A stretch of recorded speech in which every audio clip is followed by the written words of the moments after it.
Hashem Naaseh v'Natzliach, Shur Torah, Bruchim Habayim.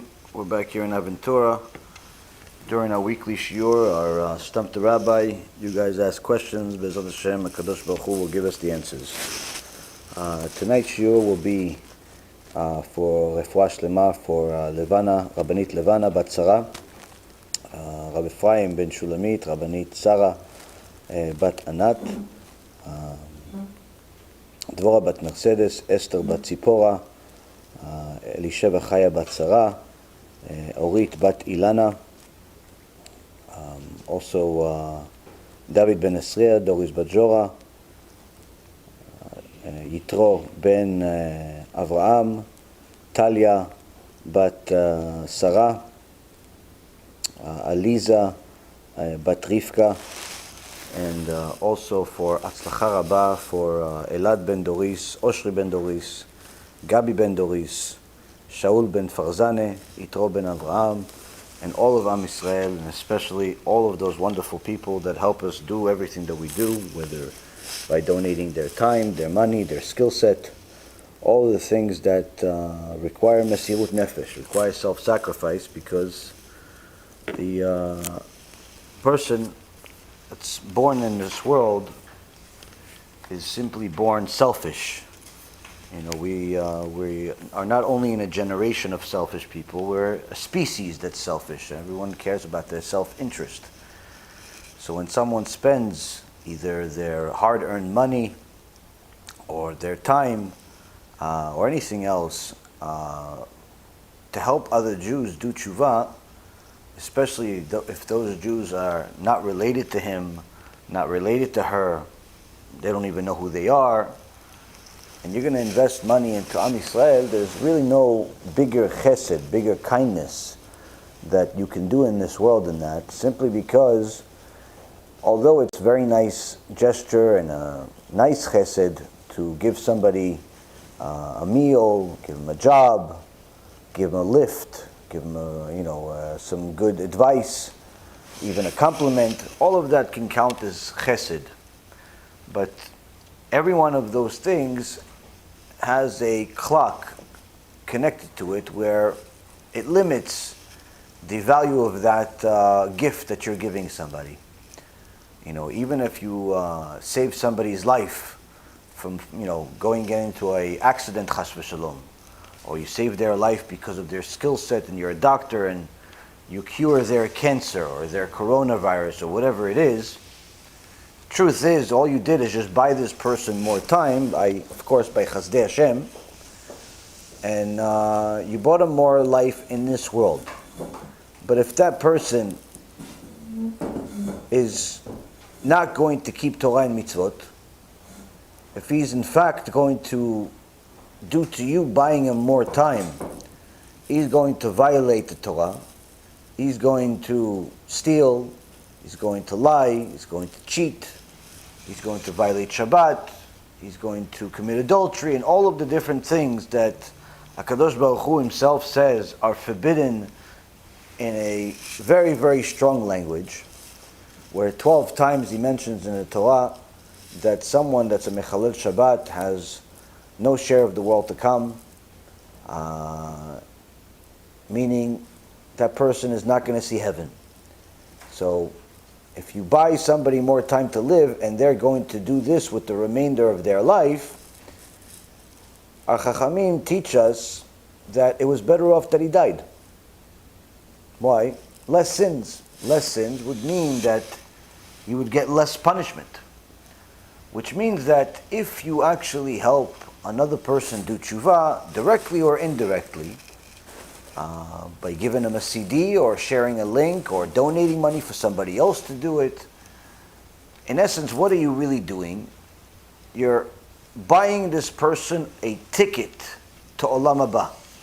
You're buying this person an opportunity for an eternity of good. A gift that will never stop giving. A gift that is simply too valuable to put a value on. I guess they call it priceless. So when someone invests their time and their money and their everything into helping Am Yisrael do TeShuva, There is no higher kindness than that, and that's why the Gemara in Masechet Sanhedrin, in Perek Chelek, when the Chachamim hear the scary details of what will happen and what will be at the time before Moshiach, they ask their Rebbe, Rabbi Eliezer ben Holkinos, how can we be saved from these birth pangs of the Moshiach? And thank you. And Rabbi Eliezer ben Holkinos, the rabbi of Rabbi Akiva, says to them, Torah and Gemilut Chasadim. Know the Torah, follow the Torah, but in addition to that, do a Gemilut Chasadim. Do overwhelming kindness for Klal Yisrael, for the world at large, in order to get yourself protected from this growth pangs, from these birth pangs of Moshiach. Because HaKadosh Baruch Hu has different rules that He gave Himself of how He runs the world.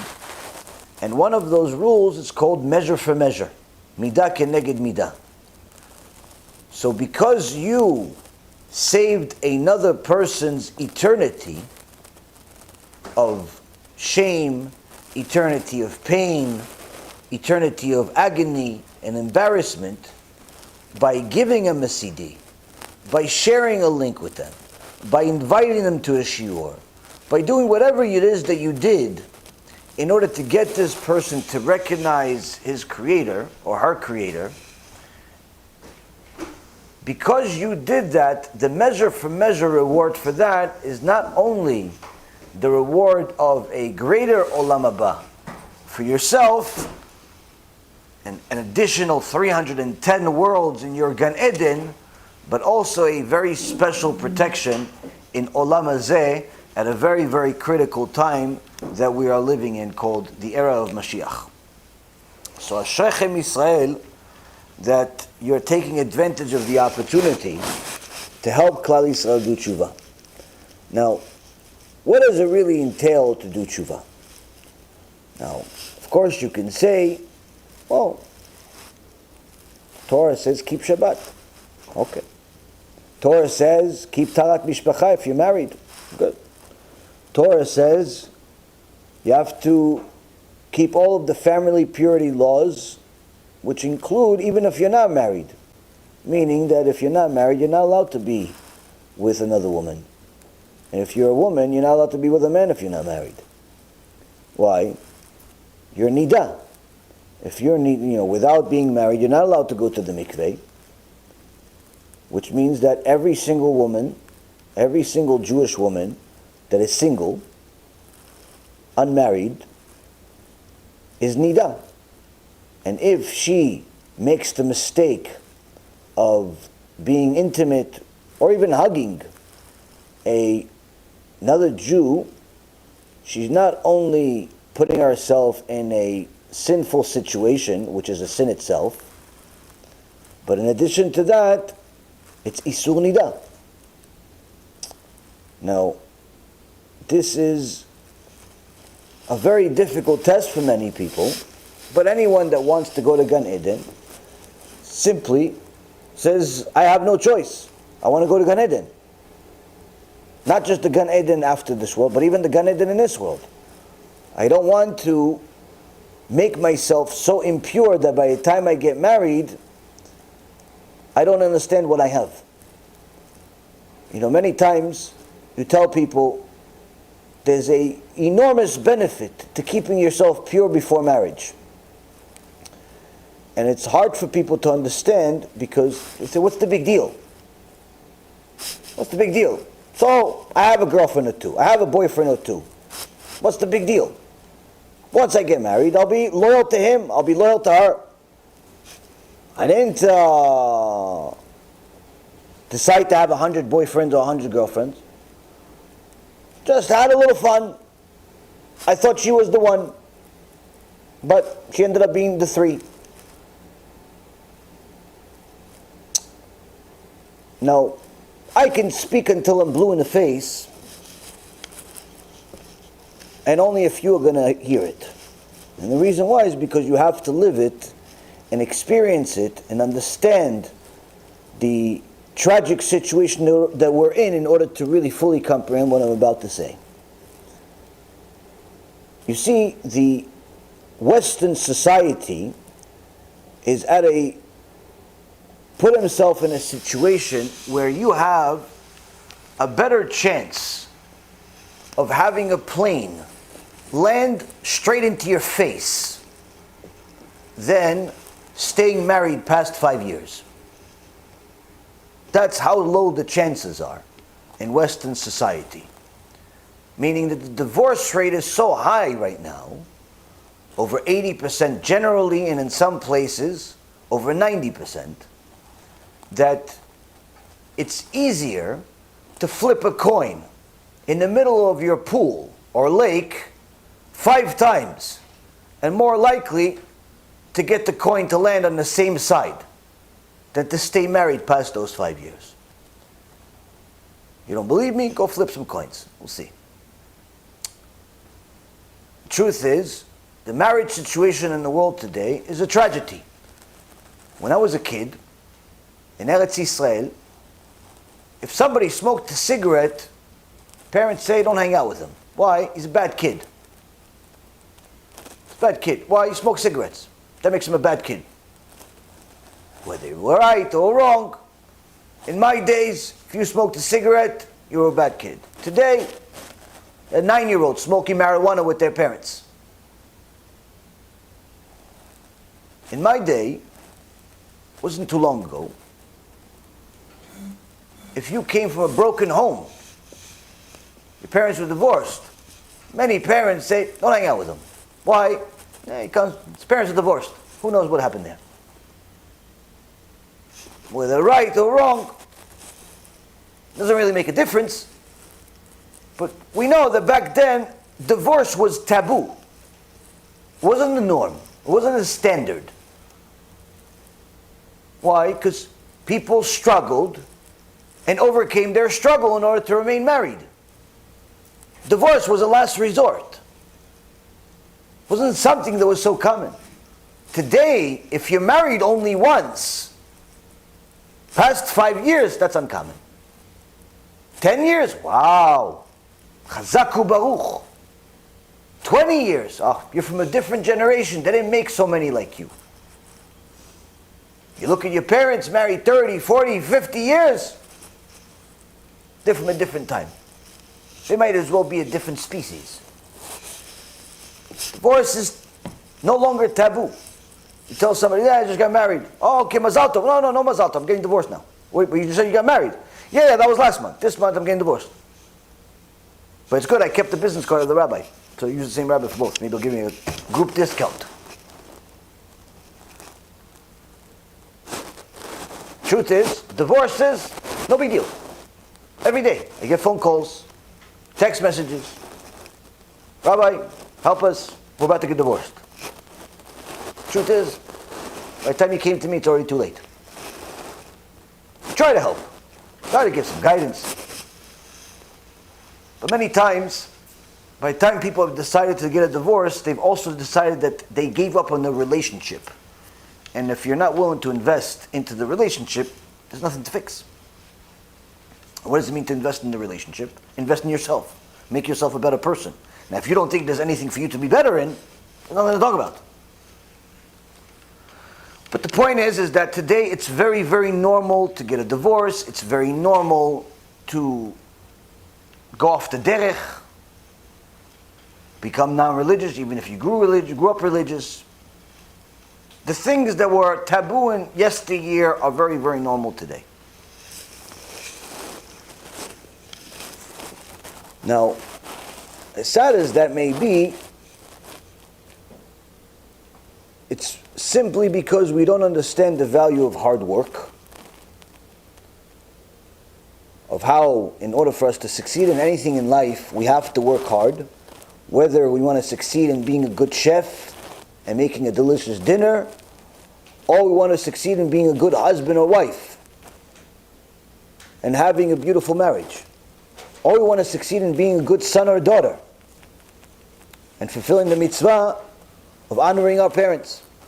All of these require hard work, something very rare in today's world of convenience and instant gratification.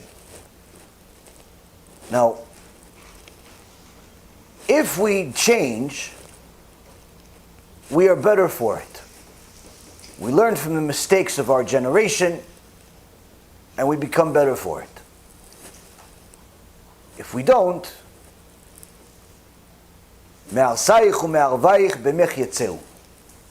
your conquerors, your destroyers are within you, meaning we are self-destructing. Now, when it comes down to doing tshuva, the first and most important thing is that you need to know that you need to change. You need to start keeping laws you didn't keep. You need to have a certain belief you didn't have. And tshuva is for everyone, whether you were frum from birth or you grew up secular. Whether you're Hasidish, Litvish, Ashkenazi, Sfaradi, whatever you are, tshuva is for everyone. No matter where your starting point is, every single human being on earth needs to do tshuva. That's why you're alive. But one of the frustrating things of a new Baal tshuva, and a new Baal tshuva doesn't necessarily always mean newly religious. Because I have quite a few students that are Baalei tshuva but have been religious their whole life though. But they're Baalei tshuva. Why? Because they weren't really religious enough according to Hashem's definition of religious. They didn't have enough emunah according to Hashem's requirement. They didn't have enough yirat shamayim according to Hashem's law. Because the Gemara says in Masechet Shabbat, Hashem has nothing but your yirat shamayim. He has nothing in this world other than your yirat shamayim. May He have mercy on us and how little we have to give Him. Now, the tough part of being newly enlightened is that once you wake up, you open your eyes, you see the world in a completely different perspective. The first thing you want to do, get people to join you. And there starts the problem. There's a famous story in the philosophical world. Even Plato used it to teach his philosophy. But we're going to use it for holiness. And the story goes like this. A group of prisoners were all thrown into a cave at a very, very young age, to the extent where they did not know a life before they entered the cave. Very little light entered the cave from the outside. And all they knew is what's in this cave. And they grew up, and they had a leader, and they had followers, and they gathered their food from within the cave, and once in a while someone from the outside would sneak in food, and they just simply thought that there is no outside world, but rather the food that snuck in is just the way of the world. It just happened. It just happened that a bunch of loaves of bread appeared by this rock every Tuesday morning. And they didn't really think very much about there being an outside world, because their world was simply darkness. Their world was simply limited. And they didn't see any type of possibility, nor did they have the desire to exit the situation, because they didn't think there's anything beyond the rocks that are blocking the entrance. They didn't think that it was an entrance.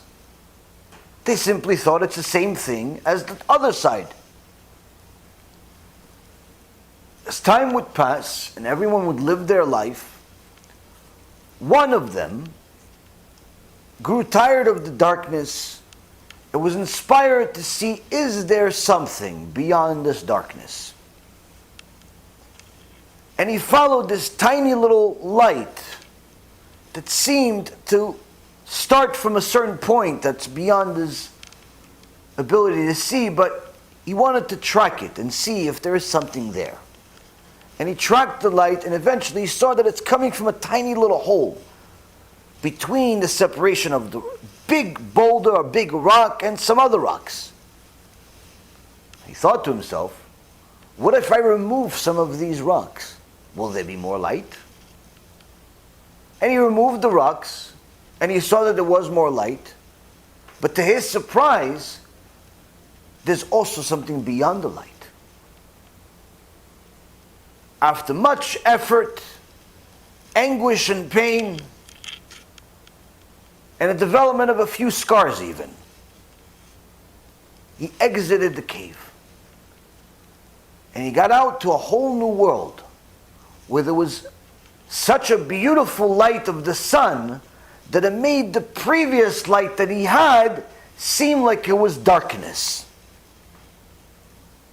There was such a beautiful world full of fruits and vegetables that it made the worms and maggots and all types of creatures of the ground seem filthy and disgusting next to these juicy fruit that he's never seen before. The colors were so beautiful that he couldn't believe that he was living without them, because everything he saw was the same color, black. And after tasting the fruit, enjoying it, enjoying the wonderful light, the beautiful, enormous world that he now discovered, he knew there's much more to discover. But yet it hurt him that the people that he grew up with, the people that he was raised with, the people that he actually held dearly, was still in a darkness that they knew no way out of, because they knew nothing beyond it. And he decided to make the sacrifice and break back into the jail in hopes that he will free his friends. After much effort, toil, and a few more scars, he entered back the cave, saw his friends, and was excited to tell them about this new world he discovered. It has fruits, it has vegetables. What's a vegetable? What's a color? Well, it has trees. What's a tree? Well, it's a sun. Are you cursing us? No, it's a light. What's a light? You mean the thing that's right behind you, a little thing? No, it's not little. It's huge. It's enormous. It's beautiful. What's beautiful? How can you tell the difference? And he tried to tell them in all types of ways to no avail, because no one would even understand what he's saying. In fact, they thought he was crazy. And he would just go from one after another, from one friend to another, from one friend to another, and he told the leader, and he told the followers, and he told the men, and he told the women, and he just told anyone he possibly could, to the extent where they found him really annoying,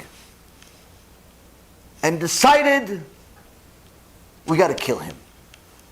Why?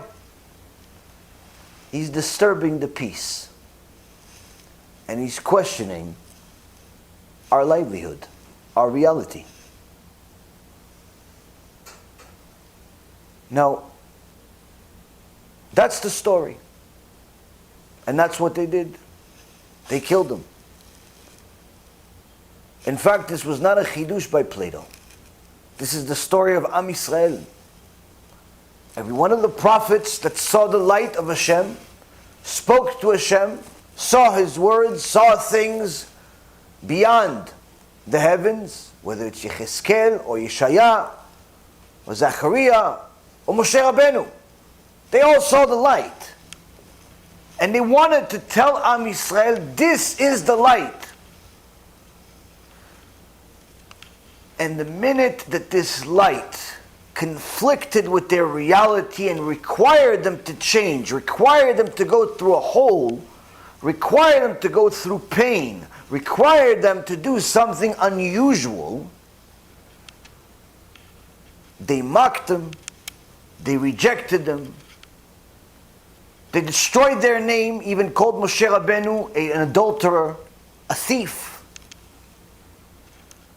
and they even murdered our prophets. Whether it's Zachariah, that his blood remained boiling for hundreds of years. Or it's Yishaya, that his own grandson cut him into pieces. This too is the battle of a new Baal Tshuva.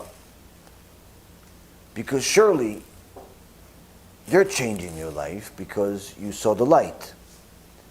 But you're dealing with a frustrating reality because your peers, your family, your friends, your loved ones, not only are they not listening to you most of the time, but they actually think you're crazy. They actually think you're a fanatic. They think you're insane. And you can relate to this story as if it's you. Only good part of the story is that you're still alive. Baruch Hashem. The good news is, this story is every Baal Tshuva that wants to help Klal Yisrael. The better news is that Hashem runs the world. And when a person makes all of the ishtadlut, all of the effort that he or she can to help Klal Yisrael do tshuva, Hashem rewards them one way or the other. Now, if a person is truly interested in helping people do tshuva, the first thing they should do is not focus on their family and friends, but rather focus on Am Yisrael in general. Because then you are putting yourself in a position where you're showing Hashem that you simply care about Him and His children, even if His children may not necessarily be your best friend, even if His children may not necessarily be people you know. But you know Him, and as a token of your appreciation for everything He's doing for you, has done for you, will do for you,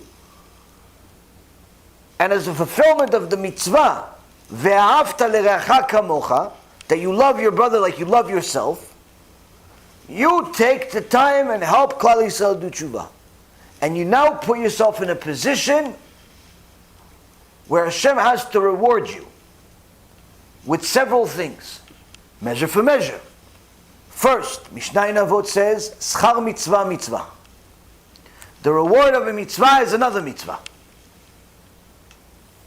You help one person do tshuva, you showed Hashem you like it, guess what? Hashem's going to send you more people. All of a sudden you're a little Moshe Rabbeinu. All of a sudden you're a little Sarai Imenu of your neighborhood. All of a sudden everyone's asking you for a bracha. Everyone's asking you, who's your rabbi? I want to hear him too. Why do you want to hear my rabbi? I don't know. I knew this girl for 10 years and she wasn't religious until she met you. How come? I want to be like that. Why do you want to be like that? I don't know. She looks happy now. I saw her. She was cracked out for 5 years that I knew her. Now she looks like a normal human being. She looks happy. She just got married. I want to be married. I want to be happy. Took a while to see the results, but nonetheless, now that I see the results, I want it too. All of a sudden, other people are going to come to you, ask you for blessings, ask you for what's your secret. You're going to have more people come to you. That's one. Schar mitzvah mitzvah. Reward for a mitzvah is another mitzvah. You donated money, Kadosh Baruch Hu says, you donated for my Torah, you donated for my kids, I'm going to give you more money. Why? So you can give more money. I'm going to give you more money so you can give more money. Ha, what a good deal. I'm going to give you more money so you can give more money. Why? Because you gave money when you didn't have a lot of money. When you had $100, you gave it. So I'm going to give you 1,000 this time. Yeah, but I only gave 100. Yeah, but you showed me that you gave when you didn't really have that much, so therefore I'm going to give you a lot so you can give more. Schar mitzvah mitzvah. Second thing is measure for measure. Torah says that kol mezaket harabim en chet ba'al yado. Someone that causes the public to do tshuva, sin does not come to his hand. And the Chachamim say, commentary on that Mishnah, says, how come the sin doesn't come to his hand? It says, because as a measure for measure, way that Hashem runs the world, He cannot allow such an injustice to happen where the guy that made everybody, or the girl that made everyone go to Gan Eden is in Gehinnom herself for the sins. You made everybody do tshuva, but you're a sinner, so you go to Gehinnom. Cannot be. So Hashem gives such a person special protection. Doesn't mean that they can't sin. Doesn't mean that they don't sin. But Hashem will give people special protection, special privileges, so much so that it's like walking on clouds in comparison to the rest of society. And one of the great benefits in there is that part of being in Gan Eden is that you want good things to happen, not only for yourself, but perhaps for some people that you care about.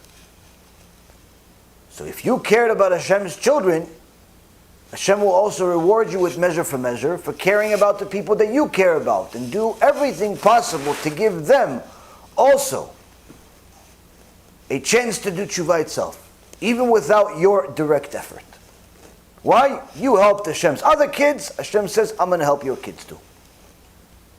And the reward list continues to no limit. So much so that the Chachamim give all types of descriptions of the reward for someone that helps people do TeShuva, to the extent where they say that even if someone knew Torah like Moshe Rabbeinu, had mitzvot like Moshe Rabbeinu, you compare this tzaddik to someone that helps people do TeShuva, and there is no comparison. Why? The guy that helps other people do TeShuva is in a much, much higher Olam HaBa. Yeah, but the other guy was tzaddik like Moshe Rabbeinu. The other guy knew the whole Torah, whole Shas by heart. Everything, all the books, every book, everything he knows by heart. Yeah, Chazak U'Bo, you're going to go to Gan Eden. Don't worry. We're not going to put you in Gehinnom. Don't worry. We're not creating. But you cannot be like that guy. You cannot be like that girl. Why? But they didn't know half the Torah that I know. Yeah, but they took Hashem's children out of Gehinnom and they put them in Gan Eden. Is there such a thing that Hashem loves more than His people? Is there such a thing that Hashem limits Himself to rescue His people? No! He wants to do everything for His people. And if you want to be a partner with Him, I'll help you with it. So when a person invests in such a thing, time, effort, money, whatever it may be, they reward themselves in such ways that is literally unimaginable. But you have to know, in order to succeed in kiruv, in helping people do TeShuva, self-sacrifice is the basic first level requirement. You're going to have to sacrifice everything. The more you sacrifice, the more success you'll have. The more you limit your sacrifice, the more you're limiting your own success. You have to sacrifice your time with your kids. You have to sacrifice your joy in the world. You have to sacrifice even sometimes your learning of Torah. Why? You're saving neshamot. Now, it doesn't mean that you don't learn, and it doesn't mean you don't spend time with your kids, and it doesn't mean that you don't do all these other things, but your life no longer has the same freedom that everybody else has. Why? You are now in the business of saving neshamot. Now, why should you save neshamot, is the question. Aside from the reward that none of us really are here to see yet. Olam HaBa, 310 worlds, Gan Eden, all that stuff is great. But how do we really understand that we're saving people from not just Gehinnom in the next world, punishment, horror, all that stuff, but actually here? The Torah tells us in many places that when HaKadosh Baruch Hu gave the Torah, He wasn't making a suggestion. In fact, He was making an obligation. In this week's Parashat Matot, it says, Kechol hayotze mipiv ya'aseh. Everything that comes out of his mouth, he must do. This pertains to you when you make a swear, but needless to say, pertains to your Creator who lives by His own rules. If He says something, He'll do it. If He says that someone that's a mechalel Shabbat and dies that way, someone that's intermarried and dies that way, someone that goes against Him and doesn't do TeShuva, He's going to punish him, nothing in the world can change that. In fact, there are some Chachamim that are Rishonim, from the days of the Rambam, that are of the opinion that you're wasting your time praying for dead people. Why? If they're wicked, there's nothing you can do about it. Now, there are Chachamim that say, no, we have proof in the Torah, in the Gemara. Rabbi Meir Baal HaNes prayed for his rabbi that turned off the derech, Elisha Acher, and we saw something, Chazal says, it changed. Says, yeah, you be Rabbi Meir Baal HaNes, and maybe it's going to change. In reality, you're not Rabbi Meir Baal HaNes or his shoes. And anyway, his rabbi had a lot of Torah, and that was his merit. So there are some Chachamim that mamash say, he died, Rasha, nothing you can do about it. Now most of the opinions say, no, you should say Kaddish, and you should pray, anything can help, what do you have to lose anyway, do it, it'll go for their merit, do more shurim for them, do more prayers for them, and that's the common opinion. But the point being here is that there is a very, very strong opinion that you're getting a shot right now, don't mess around. Don't mess around. Like, Gehenom is not a fun place, it's not a laundry machine. Masechet Brachot says it has several different types of fires and horror and nightmare. Don't go there. You see it? Turn left, turn right, turn anywhere. Now the Gemara says that in Masechet Shabbat, page 129, that when HaKadosh Baruch Hu gave Am Yisrael the Torah, it wasn't just like what the Gemara said earlier in the Masechet Shabbat, that He lifted the Har Sinai, the Mount Sinai, on top of Am Yisrael, and said, you accept my Torah, this is like our chuppah. A lot of people, millions of people, you need a mountain to cover them. You don't do it, we're going to drop it on you. And this will be your burial ground. So then the Chachamim later on in the Gemara say, how come you're not allowed to do shchita and shavuot? What's the big deal? You could do it in other times. Why can't you do slaughter something on Shavuot, which is the day of Matan Torah? So the Gemara says something scary. It says, because this shchita, slaughtering a cow, even if you mean it to celebrate and have a nice meal, or even as a korban, bad idea. Why? It is symbolic of what was about to happen at Mount Sinai, at Matan Torah, where Kadosh Baruch Hu says to Am Yisrael, here's my Torah. Accept it, good. You don't accept it, I already have the knives ready to slaughter all of you and the rest of the world. Hashem Yishmor v'Yatzil. They went into details. Initially, he said something. Secondly, he gave the details. So don't remind us of that scary day we met Hashem firsthand and he told us, here's the Torah. Because there wasn't a suggestion. So here we see already you're helping a person that's in the world today, Jew or non-Jew, and let them know, by the way, you know God? Yeah. He didn't suggest the Torah. He didn't recommend it. He obligated it. He commended it. And I highly, highly recommend, since I'm not the king, I can't force you, I highly recommend you listen. Why? Watch this guy. Press play. He'll explain. I told you. He'll explain. This is already one thing clarifies. Now the prophet Isaiah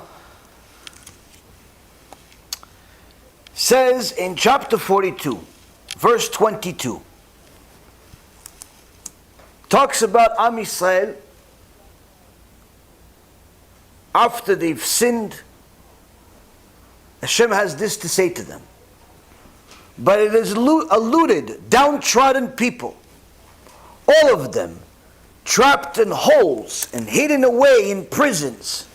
They are eluded and there is no rescuer, plundered with none to say, give it back. Who among you will give ear to this, will hearken and hear the outcome? Who delivered Yaakov to plunder and Israel to looters? Was it not Hashem? He against whom we have sinned. They did not wish to go in his way and did not listen to his Torah. So he poured out his fiery wrath upon them and the power of war. It burned him from all around, but he would not know. It burned within him, but he did not take it to heart.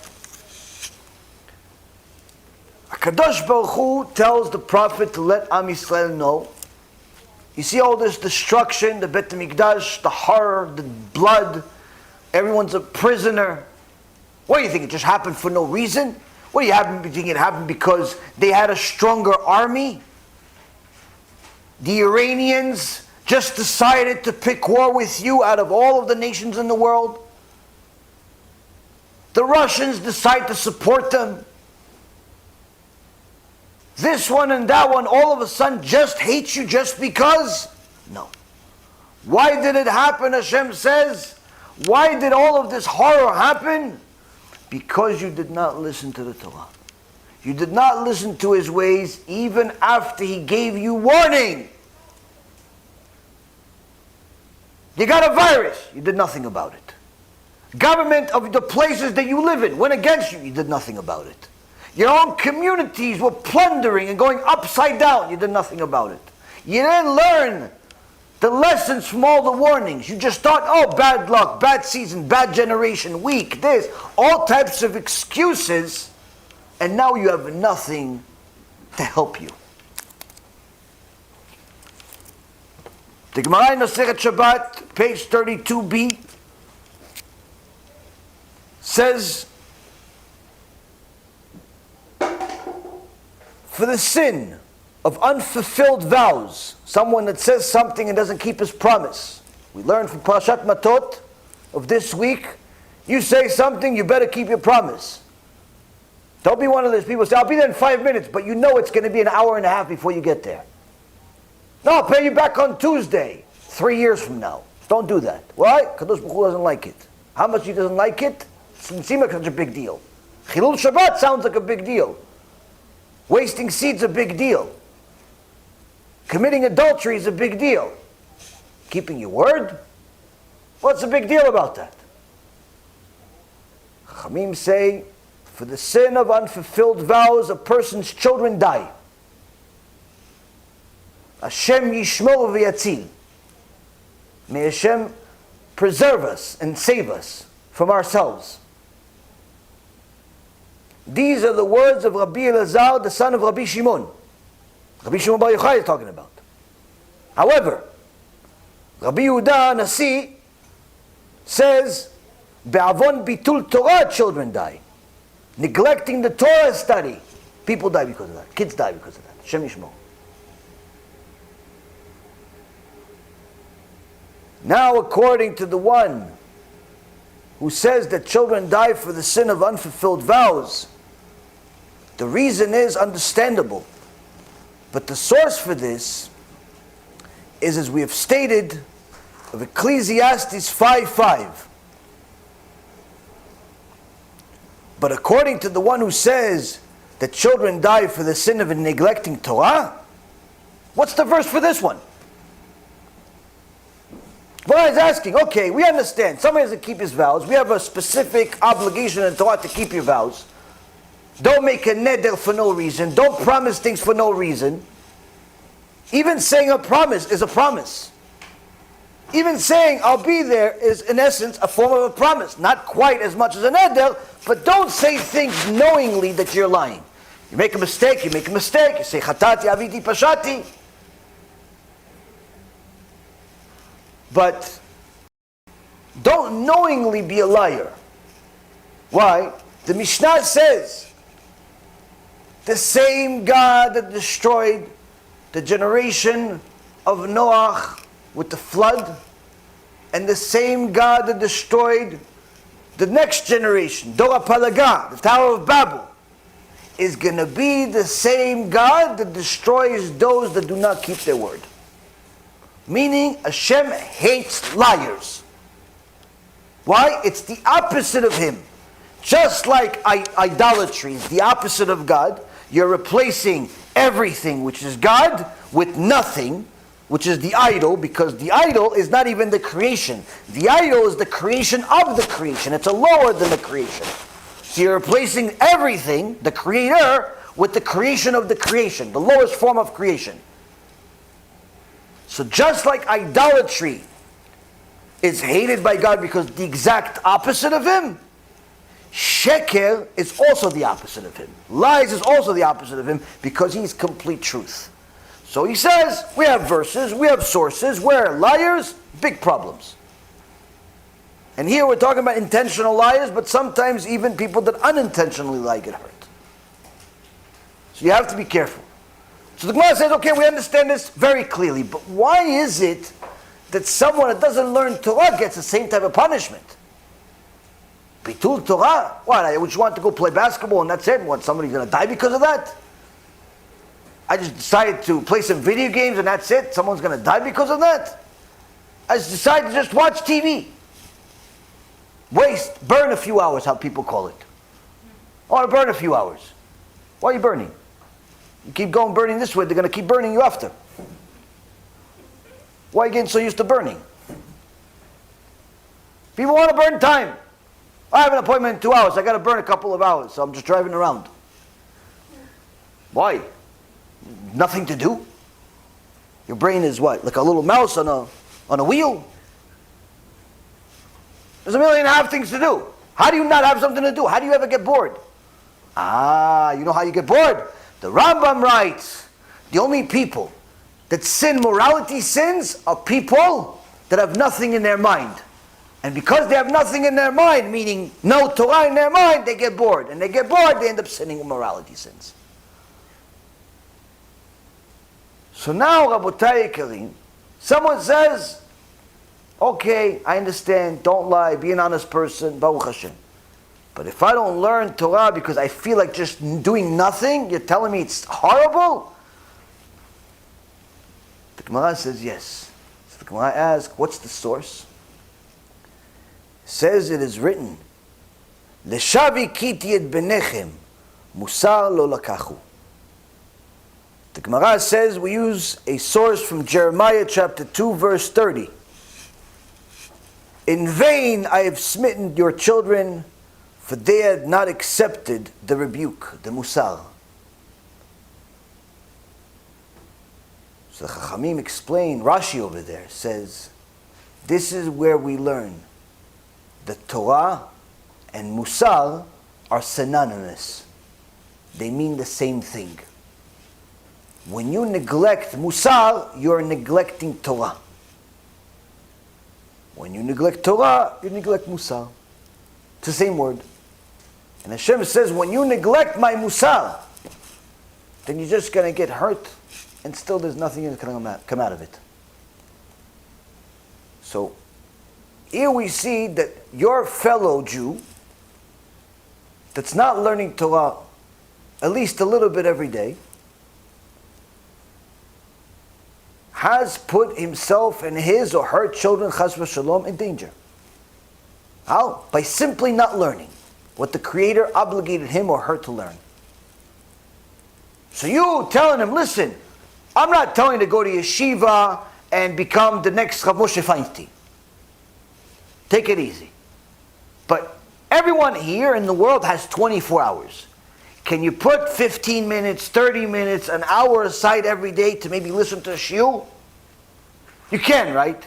You spend 15 minutes, a half hour or more reading a newspaper. Let's replace the newspaper with something else to read. The newspaper is what the media tells you to buy. The Torah is what God says to buy. You've been listening to the media for 30, 40 years, right? By buying their New York Times and Daily News, Avid, every week, every day. You're a subscriber to all types of newspapers. You're a big believer in Wall Street Journal, right? What about God? Let's give him a shot too. 15 minutes can change your life. But not 15 minutes whenever you feel like it, once in a blue. Just like you read the newspaper every day, read the Torah every day. That little bit of Torah can literally save lives. How? Hashem says, finally he's learning Musar. Finally she's learning my Torah. It's not 24 hours a day, and it may not even be 2 hours a day. But at least she's paying some attention to me. At least she's reading some of my Torah. He's reading some of my Torah.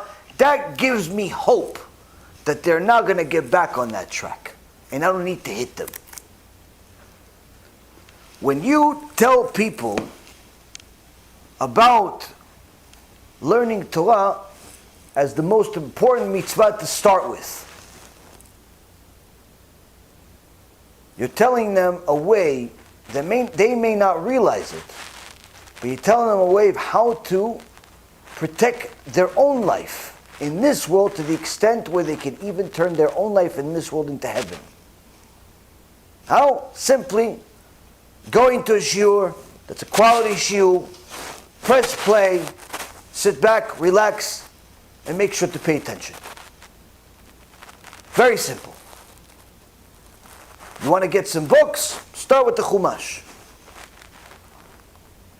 You have some commentary, you go to one of the well-respected kosher publications, Jewish bookstores, ask for a Chumash with commentary, start reading everything that's on the page.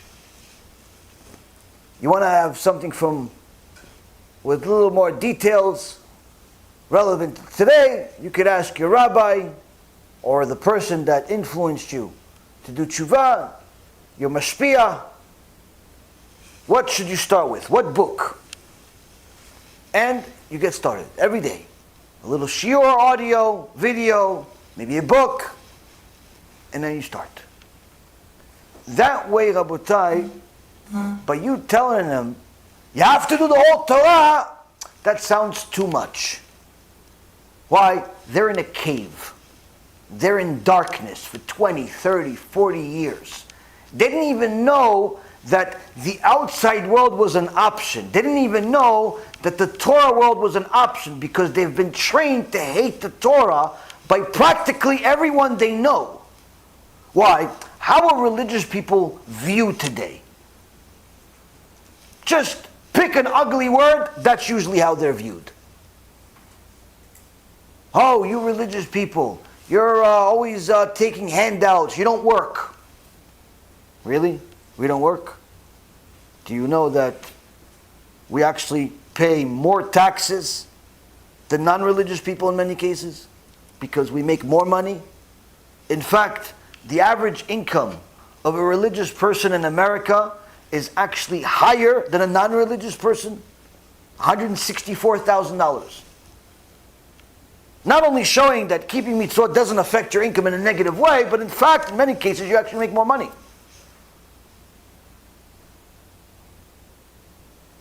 But the stigma is, if you're religious, you're poor. Now sure, there are poor religious people, but there's also poor secular people. But the stigma is, no, religious, no good. And all types of other stereotypes created by lefty, liberal mindset people to distort people. Oh, the Torah is now relevant to this generation. Did you ever read it in order to determine that? Or you just heard somebody say that and you're piggybacking off of his stupidity? Are you an original stupid, or you're like piggybacking? There was one time a guy that wanted to start a shiur Torah in his house. So he sent out a message in the community that he's going to teach Pirkei Avot, the teachings, ethical teachings of our sages. I do it on such and such date, at such and such time, and hopefully a lot of people show up, and we could make a series out of it every week.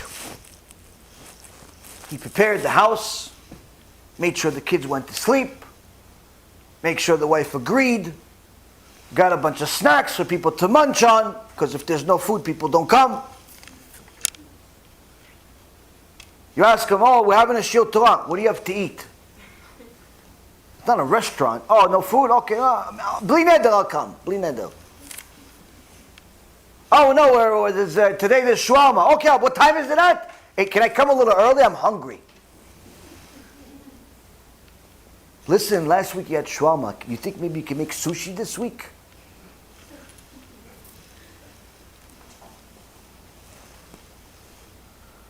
So the guy prepared some snacks, prepared the books, prepared himself. 9 o'clock comes. Nobody. 9:05, zero. 9:30, nothing. By 10 o'clock, still nobody. Gave up, called it a night. The plan failed. The next week, he said, you know what? Let me try something else.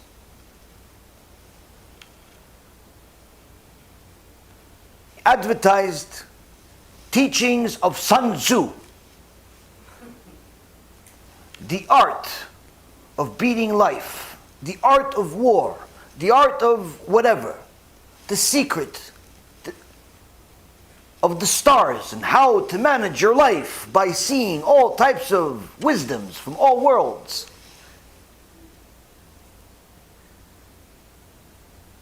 We'll also serve sushi.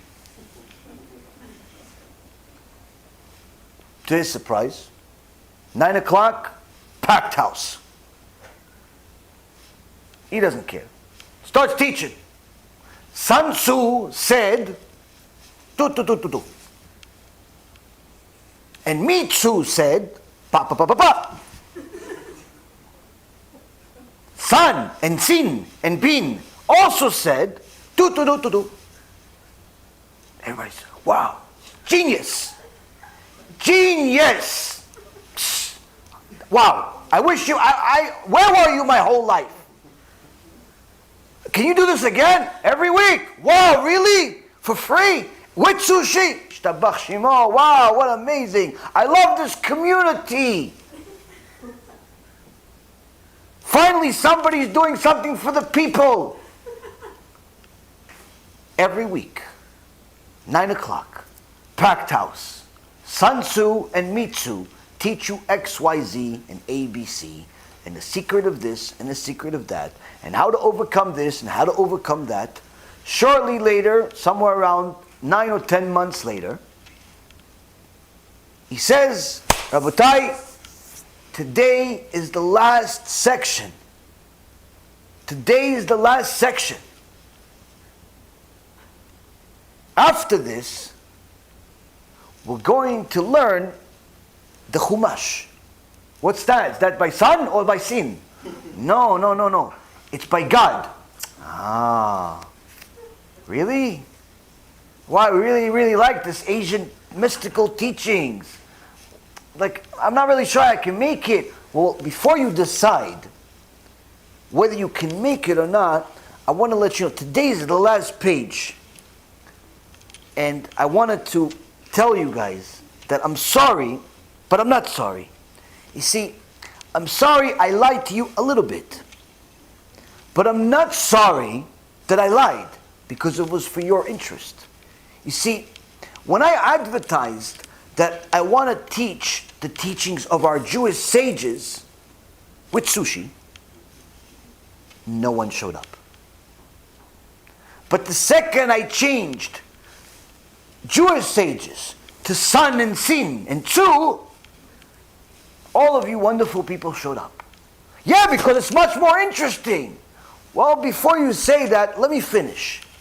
You see, because I knew you thought that, and you have this stigma that you learned your whole life that sun and sin and two were much more interesting than Rabbi Akiva and Rabbi Shimon, I did you a favor. Every time it said rabbi, I said son. And the entire 9 months that we've been together learning sun and sun and two, it was really the very same Pirkei Avot that I wanted to teach you originally. We just changed the names, but the teachings are the same exact teachings of our sages. You just said you liked it. In fact, you said it changed your life. Now I'm telling you, let's go learn about their God too. You see, sometimes, Rabotai Yekarim, we have these stigmas that the Torah is not interesting and not relevant even though we know nothing about it. I have countless young people and older people asking me about different wisdoms. I tell them, listen, you can find this in the Gemara, you can find this in the Chumash, you should buy this book, you should watch this video. Many times people listen, but once in a while you get a tough nut. What's a tough nut? Someone that simply refuses to listen.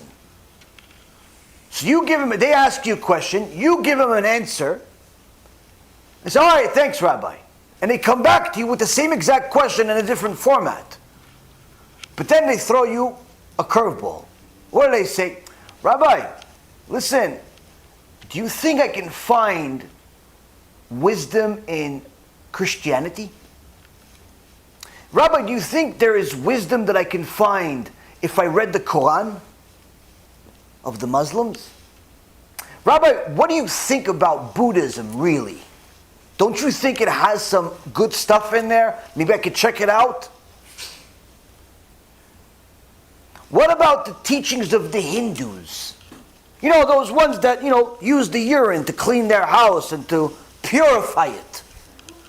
They must do it for a reason, Rabbi. What about the Torah that I've been telling you to learn for the last several months? You've been texting me at 3 o'clock in the morning. Now, I haven't got to that yet, but because I'm really into this Quran first. I'm really into this New Testament first. I'm really into this Buddhism. I'm really into, but you haven't checked your own heritage yet. You haven't checked your own instruction from God yet, but yet you are driven to look into something else. Why so disinterested? Answer is to learn Buddhism, Islam, Christianity, or any other form of idolatry has no Yetzirah. In fact, the Yetzirah will encourage you to do it, and do it well. In fact, why don't you become a scholar in Islamic teachings of the 14th century? But what about Torah? Mr. Moshe? Mr. Yitzchak? What about the Torah from 3,000 years ago? I didn't get to that yet. Why? The Yetzirah keeps telling me, go somewhere else. And sometimes the Yetzirah comes as your best friend, as your parents, as your teachers, as people that are around you. You made a bad choice of friends. You're in an unfortunate circumstance. You are one of the prisoners in that dark cave, and they all are like-minded like you, living in darkness, thinking that light they call the Torah, it's not possible, it's just some fairy tale. Let us check something else out. Now guess what, Rabotai? Without the hand of Hashem himself, those people will never come out of the cave.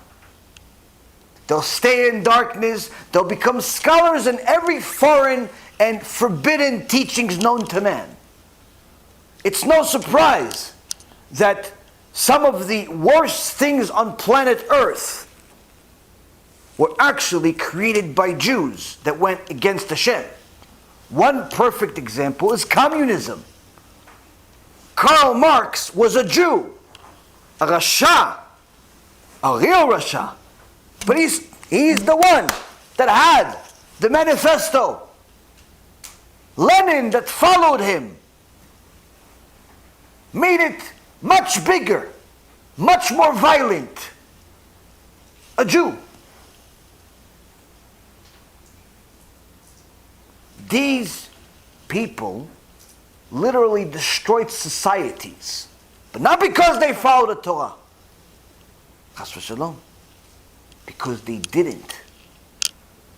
Instead of following the Torah, they followed the Yetzer Hara. They followed the stigma, the stereotype, that the Torah cannot bring any light to this world.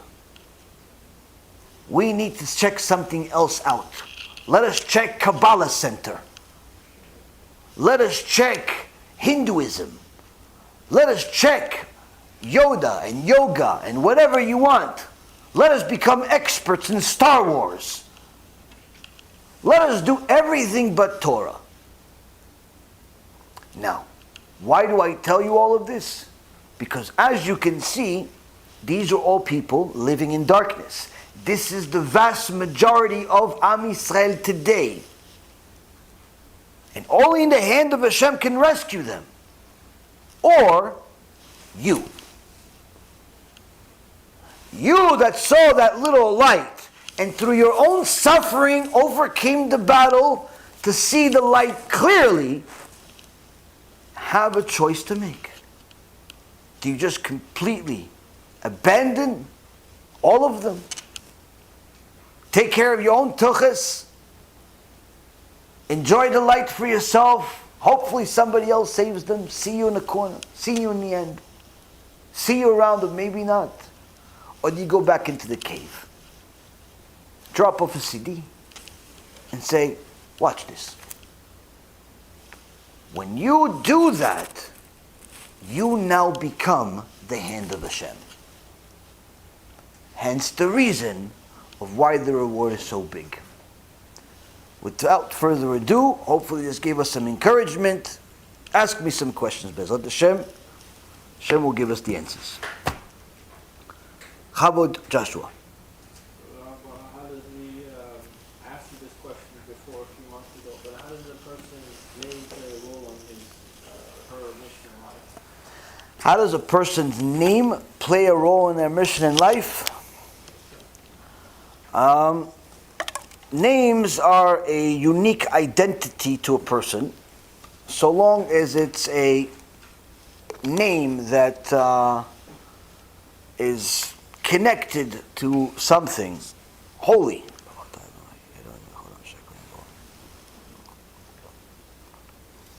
Now, if you're one of the unfortunate people that has stupid parents that call you like, or Nike, or Luther, or Nimrod, or one of these names that either have no real meaning or significance, or perhaps are even the opposite of good. Nimrod being the first person that went against Hashem in idolatry. You might as well just call your kid Hitler, which, believe it or not, some people still do. Hopefully not Jews, but you never know. Point is, as long as your parents were somewhat normal and called you a normal name, then your name is significant, and you should be called by that full name. Now, what I mean by full name is that if you have two names, you have, let's say, Israel Meir, like the Chafetz Chaim, his first name was Israel, second name was Meir. You're supposed to be called by that full name every time. Meaning, don't be like the Americans that give their kids a middle name, but no one really knows it. Unless the kid hates the first name and just decides that the second name is their name. Both names are your names. And you should call yourself by both names. You introduce yourself, I am AB. I am Israel Meir. I am this. If you only have one name, then you have one name. That's fine too. Second thing is, when it comes to name, is don't shorten your name. Like if your name is, let's say, Eliyahu. Don't change your name to Eli. Don't change your name to Eli. Why? Shorten your name, you could shorten your life, Chachamim say. So it's a very bad idea to shorten your name. Now, in regards to a task or role in the world based on your name, that may or may not have some deep roots within the Kabbalah world. But again, I think it's has to do with teachings that are beyond the scope of what we're learning. Number one, what I can teach. Number two, and number three, what's relevant to most people in the world. Your main role, first and foremost, is the general role for all people, which is to serve Hashem. Do everything possible to fulfill the entire Torah. That's your role in the world. Second role in the world is overcome your obstacles, specifically the ones that are most difficult for you, as far as character traits. That's the second role, regardless of what your name is. If you're an angry person, you have to work on that character trait in order to become someone that does not get angry, but rather understands that life does not revolve around you. Rather, it revolves around Hashem, not you. And you have to work on your anger. If you're a stingy person, you have to work on your stinginess. Hashem does not like people that are stingy. So you have to become more generous. How? The Rambam suggests start giving a little bit to a lot of people. Instead of giving $100 to one person, give $1 to 100 people.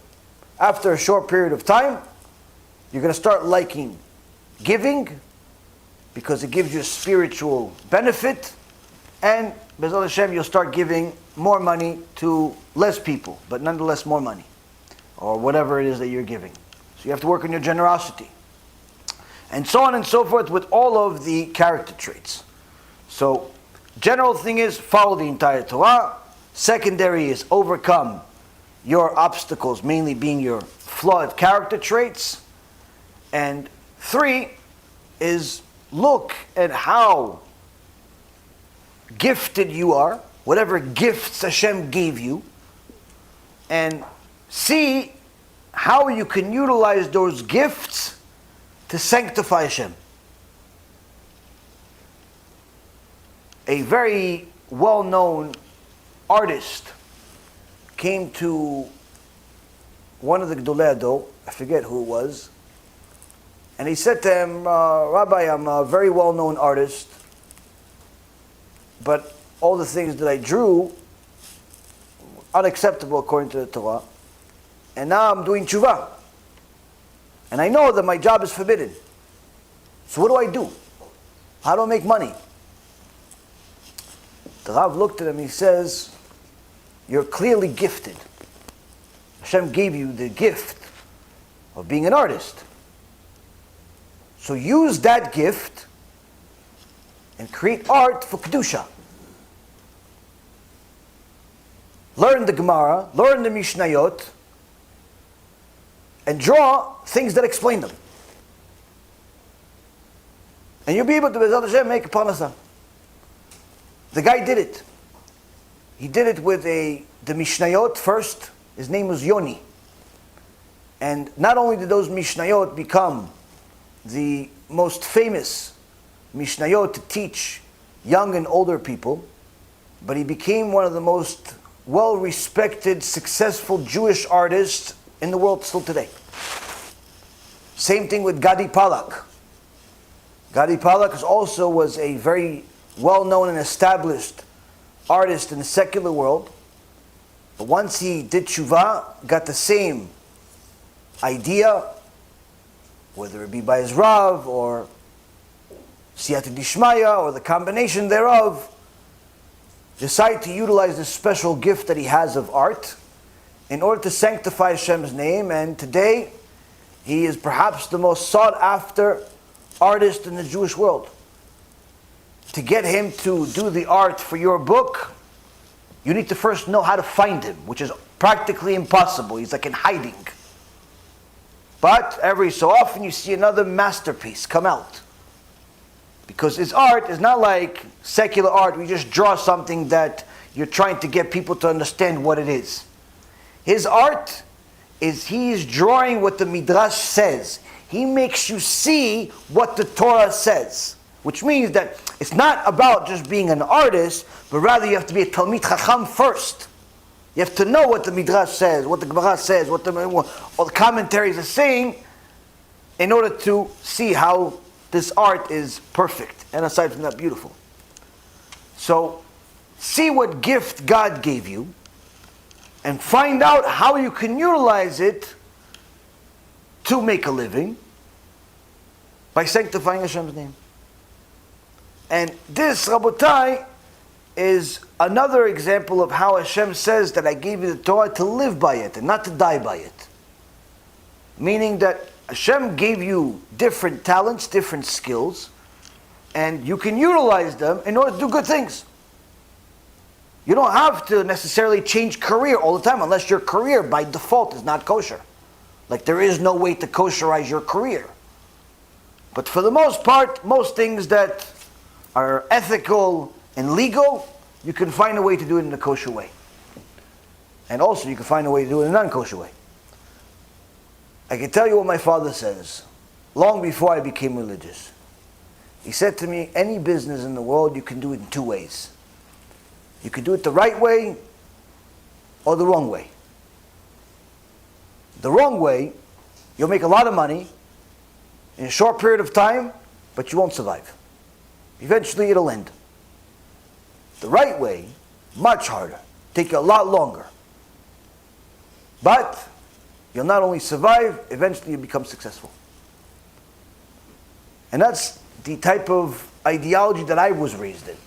And that's what we followed. We always did things straight. Not because we were religious, but rather we got good teachings of ethics. Now it made my life more difficult than perhaps what it looked like the others were doing, but in the end, one after another, you always see that in the end, the right way always wins. So you can do whatever business that you're doing in the right way, and more importantly, the Torah way, and just utilize your gift, whatever gift Hashem gave you. If He gave you a gift of ability to speak, ability to draw, ability to see certain things in a certain way, creativity, salesmanship, whatever it is that He gave you. Patience, which is very, very rare talent of its own, or ability of its own. Whatever it is, people have different things that you can utilize and do great things with them. How about next question? No, the rest of the Torah? That's it? Oh, something. Okay. I was reading the Bereshit today. Okay. I have a lot of superfluous words that the commentary doesn't cover. Like? An example of this, not superfluous, but rather, it said that, I forgot the name, but it gave birth to someone, and then it said the brother of the person that she gave birth to, rather than just saying she gave birth to two sons, and these were the names. Uh-huh.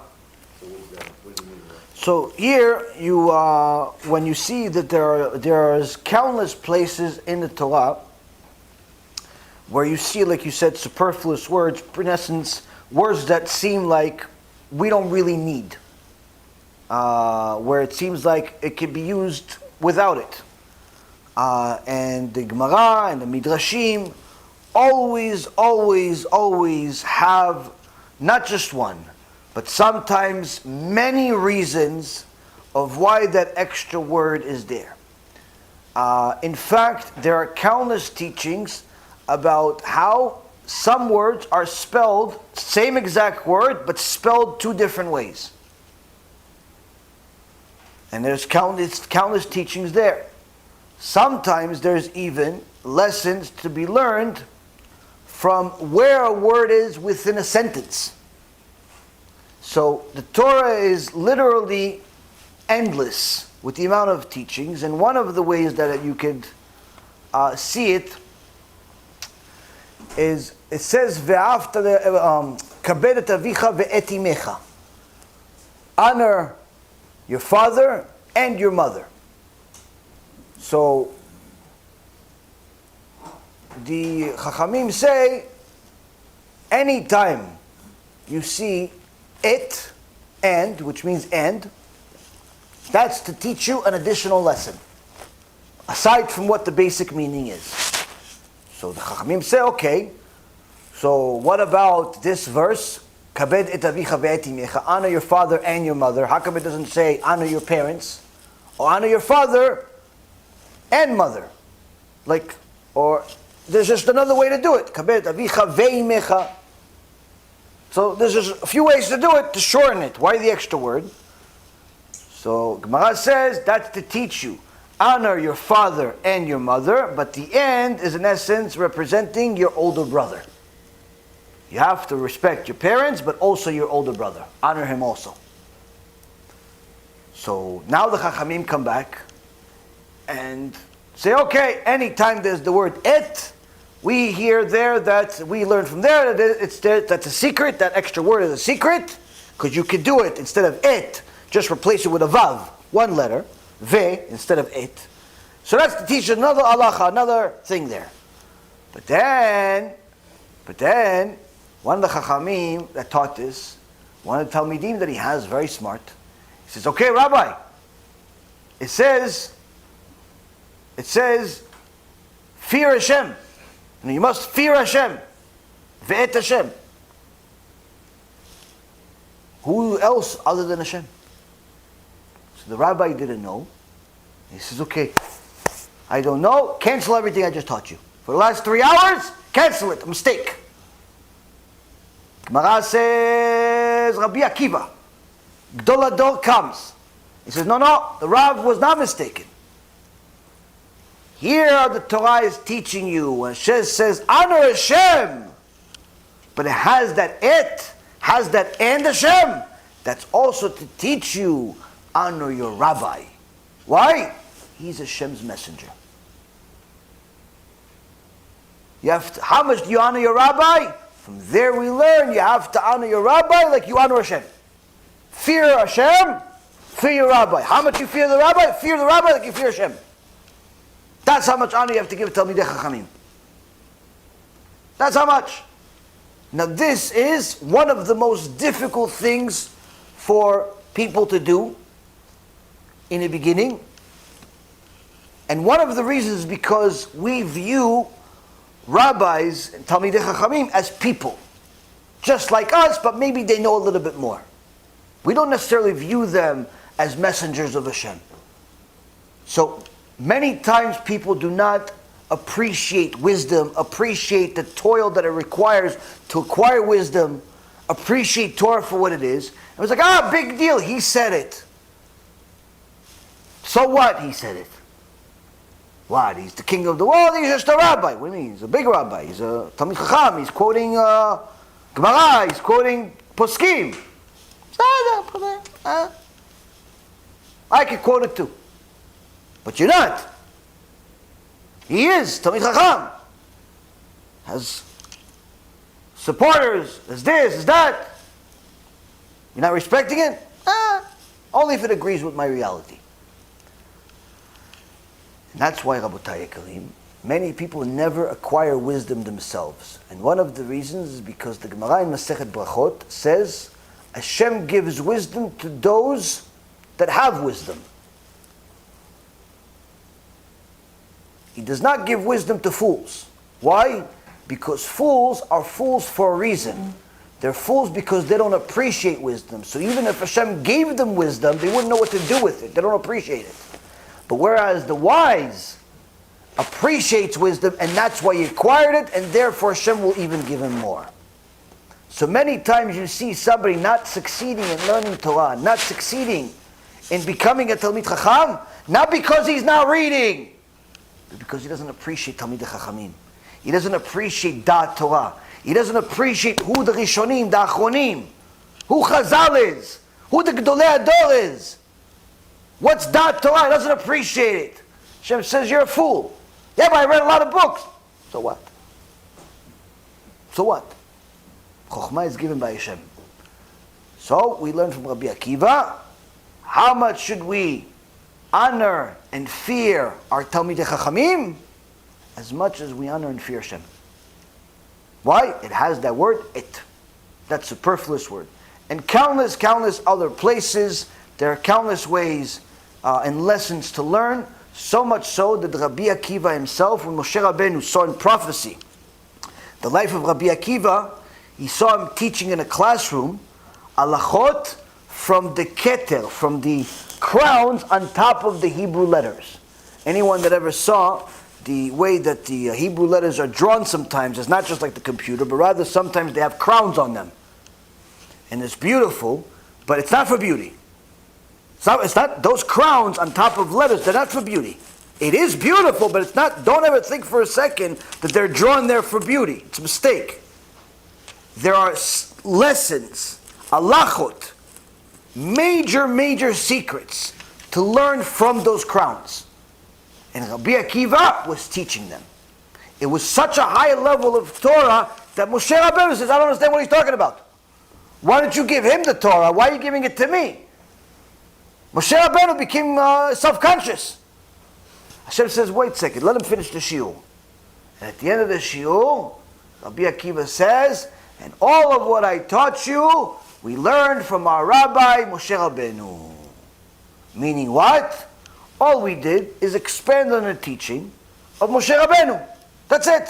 We continued toiling in the Torah, and more layers of the onion were taken off, more of the core was uncovered, more beauty was covered, more light was covered, and that's what we have right now.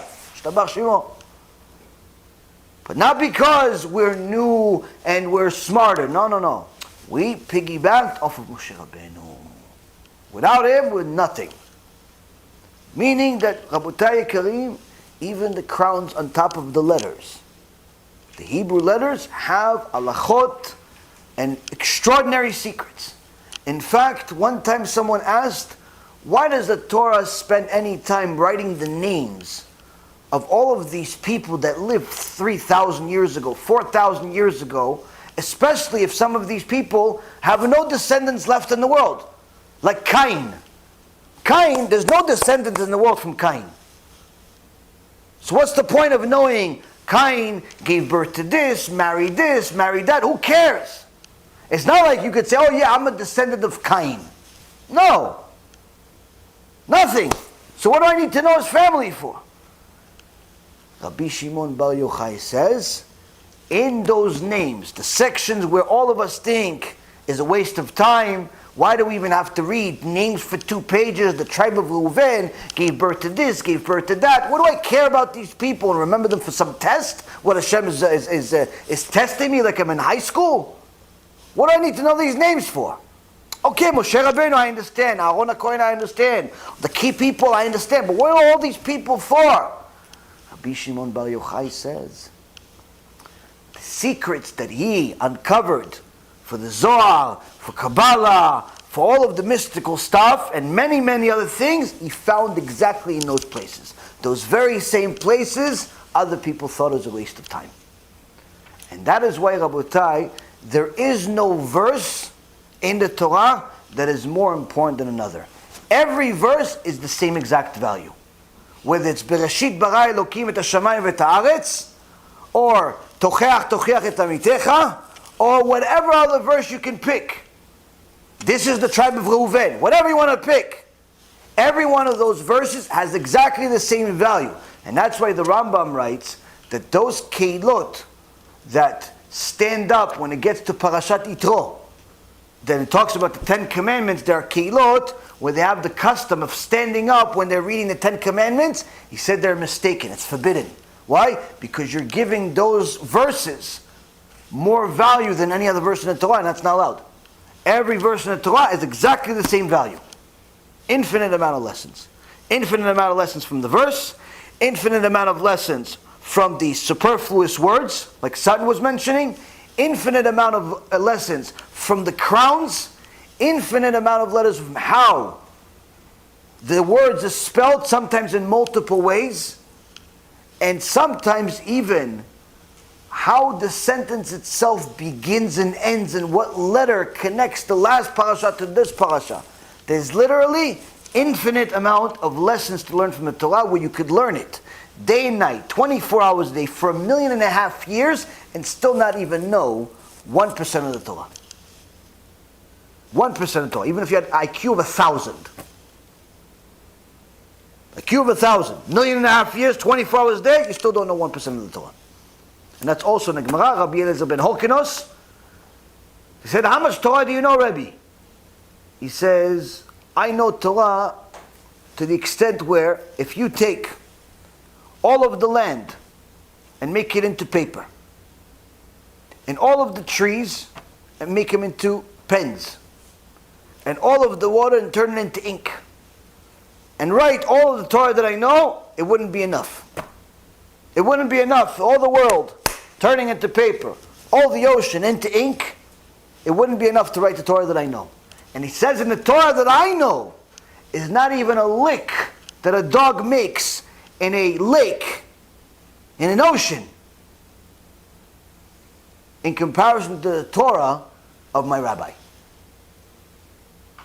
So, literally, the ones that knew, in comparison to us, an infinite amount of Torah, are themselves saying they know nothing in comparison to how much is available out there. So there's a lot of lessons. If you want to study some of the more intricate details of the verses, I highly recommend reading the Midrash Me'am Loez. That's a very, very good start. Or Midrash Rabbah is also very good. And there's many, many other Midrashim. Chizkuni is one of many. And each one of these Midrashim will give you layers upon layers upon layers upon layers of every single verse in the Torah. And of course the Gemara, Zohar, and so on and so forth. So it's a lot of lessons, and some Chachamim focus on one thing, some Chachamim focus on other things. But the most important thing for a Jew to do, to start off with, is become well versed in what Rashi says. Until you become well versed in what the basic commentary is by Rashi, don't delve into other things. Because that's the basic, well accepted among all of Am Yisrael. Ashkenazi, Sfaradi, whatever it is, doesn't make a difference. Rashi is the standard. He is the standard. Without Rashi, we don't know anything. So first you become well versed in what Rashi says, and then you start delving into others and so on. Next question. Sunny. I heard from Okay. that Hashem visits 18,000 worlds every day. Hashem visits 18,000 worlds a day. That could be one of the Midrashim. Talks about different aspects of the world, different things. I'm not familiar specifically with that teaching. That doesn't really mean much. Whether he's referring to spiritual worlds that are in the upper world, because as we know, the physical world is limited because we have material, with physicality. The spiritual world is not limited. There's no limitation to it. And for example, for every person that you help do TeShuva, you get, in addition to your Olam HaBa, your world that you're going to get as a reward for all your good things, you get an additional 310 worlds. 310 worlds. Which means that all you got to do is just get 500 people to do TeShuva, and you got your own 18,000 worlds that Hashem could visit every day. So, as far as the spiritual world, there's literally no limitation. And tzaddikim go visit each other in their own worlds. Everybody has to get their own world, and they visit each other. And some tzaddikot also visit each other. And Avraham visits Sarah. And Batya, Bat Paro, is the only one that's allowed to go visit Moshe Rabbeinu. And Ruth, Amoaviyah, goes visits David HaMelech, grandmother. They go to their worlds. Now, Rabbi HaKadosh, Rabbi Yehuda Nasi, he saw Beruach HaKodesh that his Talmid, who's also his nephew, Rabbi Chia, who died before him, he had a unique privilege in Olam HaBa. What was his privilege? Anytime you want to go from one world to the other, you have to have angels take you. Rabbi, where you want to go? Tzaddik, where you want to go? Where you want to go? Oh, I want to go visit such and such. Oh, let's see in the account. Oh, yeah, you have the right to go over there. Let's take you. Yalla, let's go. Free. No Uber, no nothing.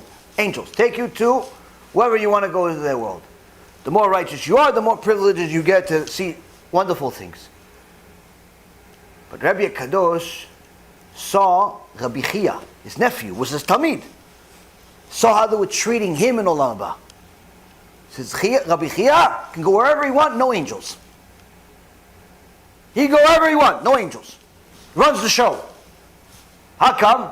Rabbi Chia did Kiruv. Rabbi Chia was the Gdol Ador in Kiruv in his generation. He got Am Yisrael to do Tshuva. Making sacrifices, hunting the deer, taking the leather, writing a Torah on it, then teaching the kids the Torah. One kid, he taught him Bereshit, another kid Shmot, and so on. Then after he finished Bereshit, he taught the other one Shmot. Shmot taught him Bereshit. Then he wrote the 6 Mishnayot. You learn the first one, second one, seventh one, fourth one, fifth one, sixth one. Each one, he taught them. Okay, now you teach each other. Then after you teach each other, you teach each other. You Chumash, you teach them the Mishnah. You teach them the Oral Torah, you teach them the Rin Torah. And he went to communities where there was no Torah, like Cooper City. No Torah. He went over there. Rabbi Kadosh says, look at my nephew, my student. My student runs the show in Olam HaBa. Why? He got Am Yisrael to do Tshuva. He got Am Yisrael to do Tshuva. No Malachim can touch him. Where can he go? Anywhere he wants. Oh, today I'm going to go and visit Moshe Rabbeinu. Chavod. Rabbi Akiva. Chavod. David HaMelech. Let's go. Can we keep you company? Can we come with you? No. You know, I'm going to go myself. Oh, okay. We'll wait for you here. That's Rabbi Chia. Rabbi HaKadosh was Gdol Ador. Gemara says if the Moshiach would have come at the time of Rabbi HaKadosh, he would be Moshiach. And Rabbi started crying. Why? Because until that point, Rabbi didn't do Kiruv. Like his nephew. He started crying. He says, I got to do Kiruv. I got to help people do Tshuva. He started running in the streets looking for people that are off the derech. In those days, you had to look for them.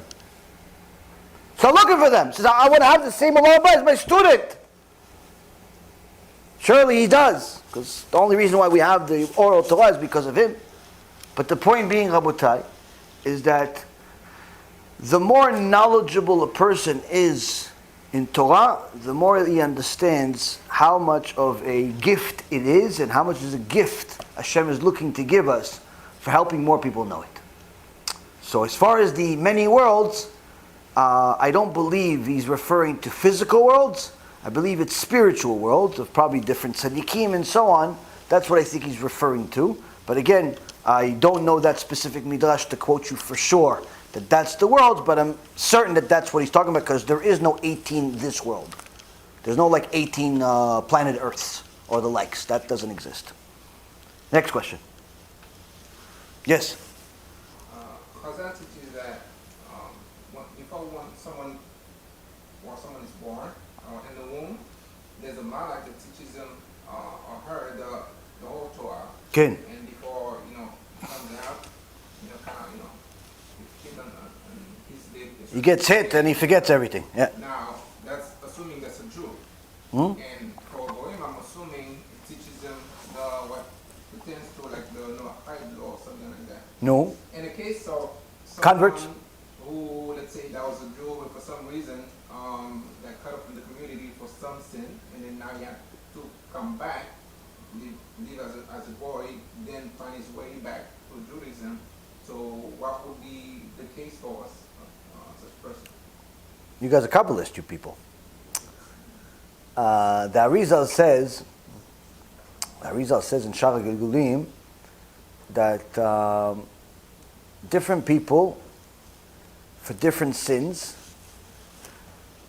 reincarnate into different things. Sometimes a person, Rahman al-Lisan, he could reincarnate into a cow, a dog, a cat, different types of animals, plants, trees, a rock, a wall,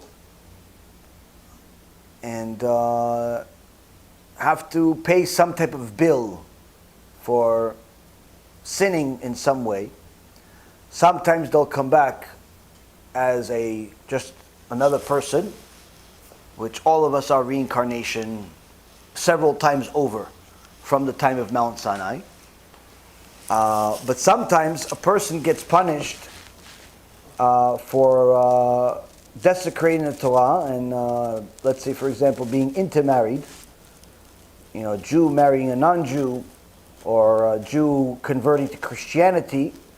And Arizal says that the punishment for such a person could be that they would have to reincarnate as a non-Jew with a tikkun, meaning a goal and a purpose of converting back to Judaism in order to rectify the sins of their previous life.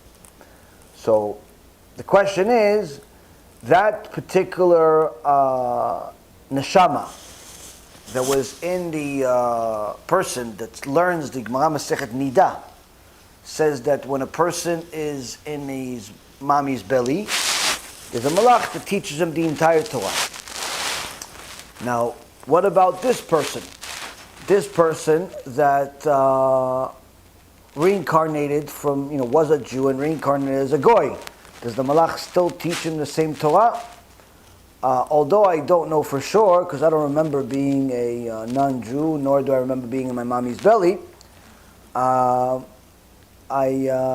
can tell you that since it's already a Jewish neshama, we already know that this neshama already knows the Torah, already was taught the Torah at some point or another beforehand. In their previous life or so on.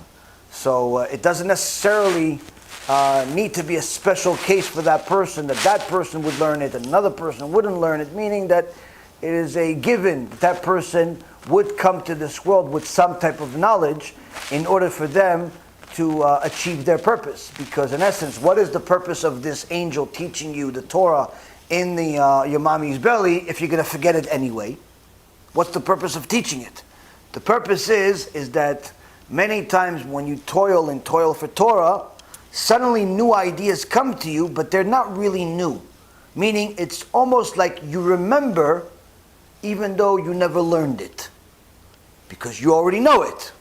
So what you're doing is, when you're studying Torah, you're not in essence learning new information, but rather you're toiling over Torah in order to justify Hashem, uncovering the things that you already know. So that person that reincarnated as a non-Jew with a tikkun to become a Jew, surely Hashem would make sure that he knows whatever he needs to know once he does convert to a Jew. So whether that is something that is taught to him during that 9 months that he's in his mommy's belly, during that very time when he's reincarnating as a non-Jew, or perhaps it was already in him from a previous one, that part I don't know. But either way, it's needless to say that surely he would have all of the required tools in order to fulfill their obligation. And that's why there are certain converts, for example, that were very, very unique converts, that they weren't just a traditional convert that just converted to Judaism, was a standard, very nice, good Jew, and that's it. No, there were some really exceptional converts among Am Yisrael, like Shmaya Naftalion, Ruth, Rabbi Akiva, the family of Rabbi Meir Baal HaNes, Avraham ben Avraham, and many other converts, Onkelo Sager. These people were exceptional converts, where they didn't just convert, they literally changed the Torah world. They were the biggest giants in the history of Am Yisrael. Yitro. So surely these people had some type of history that is beyond the scenes. Like, for example, Yitro. The Zohar says that there are special neshamot that have the ability to change the world. Meaning they have a supercharged neshama. It's not a regular neshama. It's one of those neshamot that anyone knows a little bit of Kabbalah, knows the drawing of how Kabbalah is. You have, let's say, for Adam, the higher the level, the closer to the brain, the higher of Kedusha. So there are certain neshamot that come from the head of Adam Rishon, because Adam Rishon had all the neshamot. Most of us are probably coming from the feet. But that's true, it's not an offense, including myself. Most of us are coming from the feet.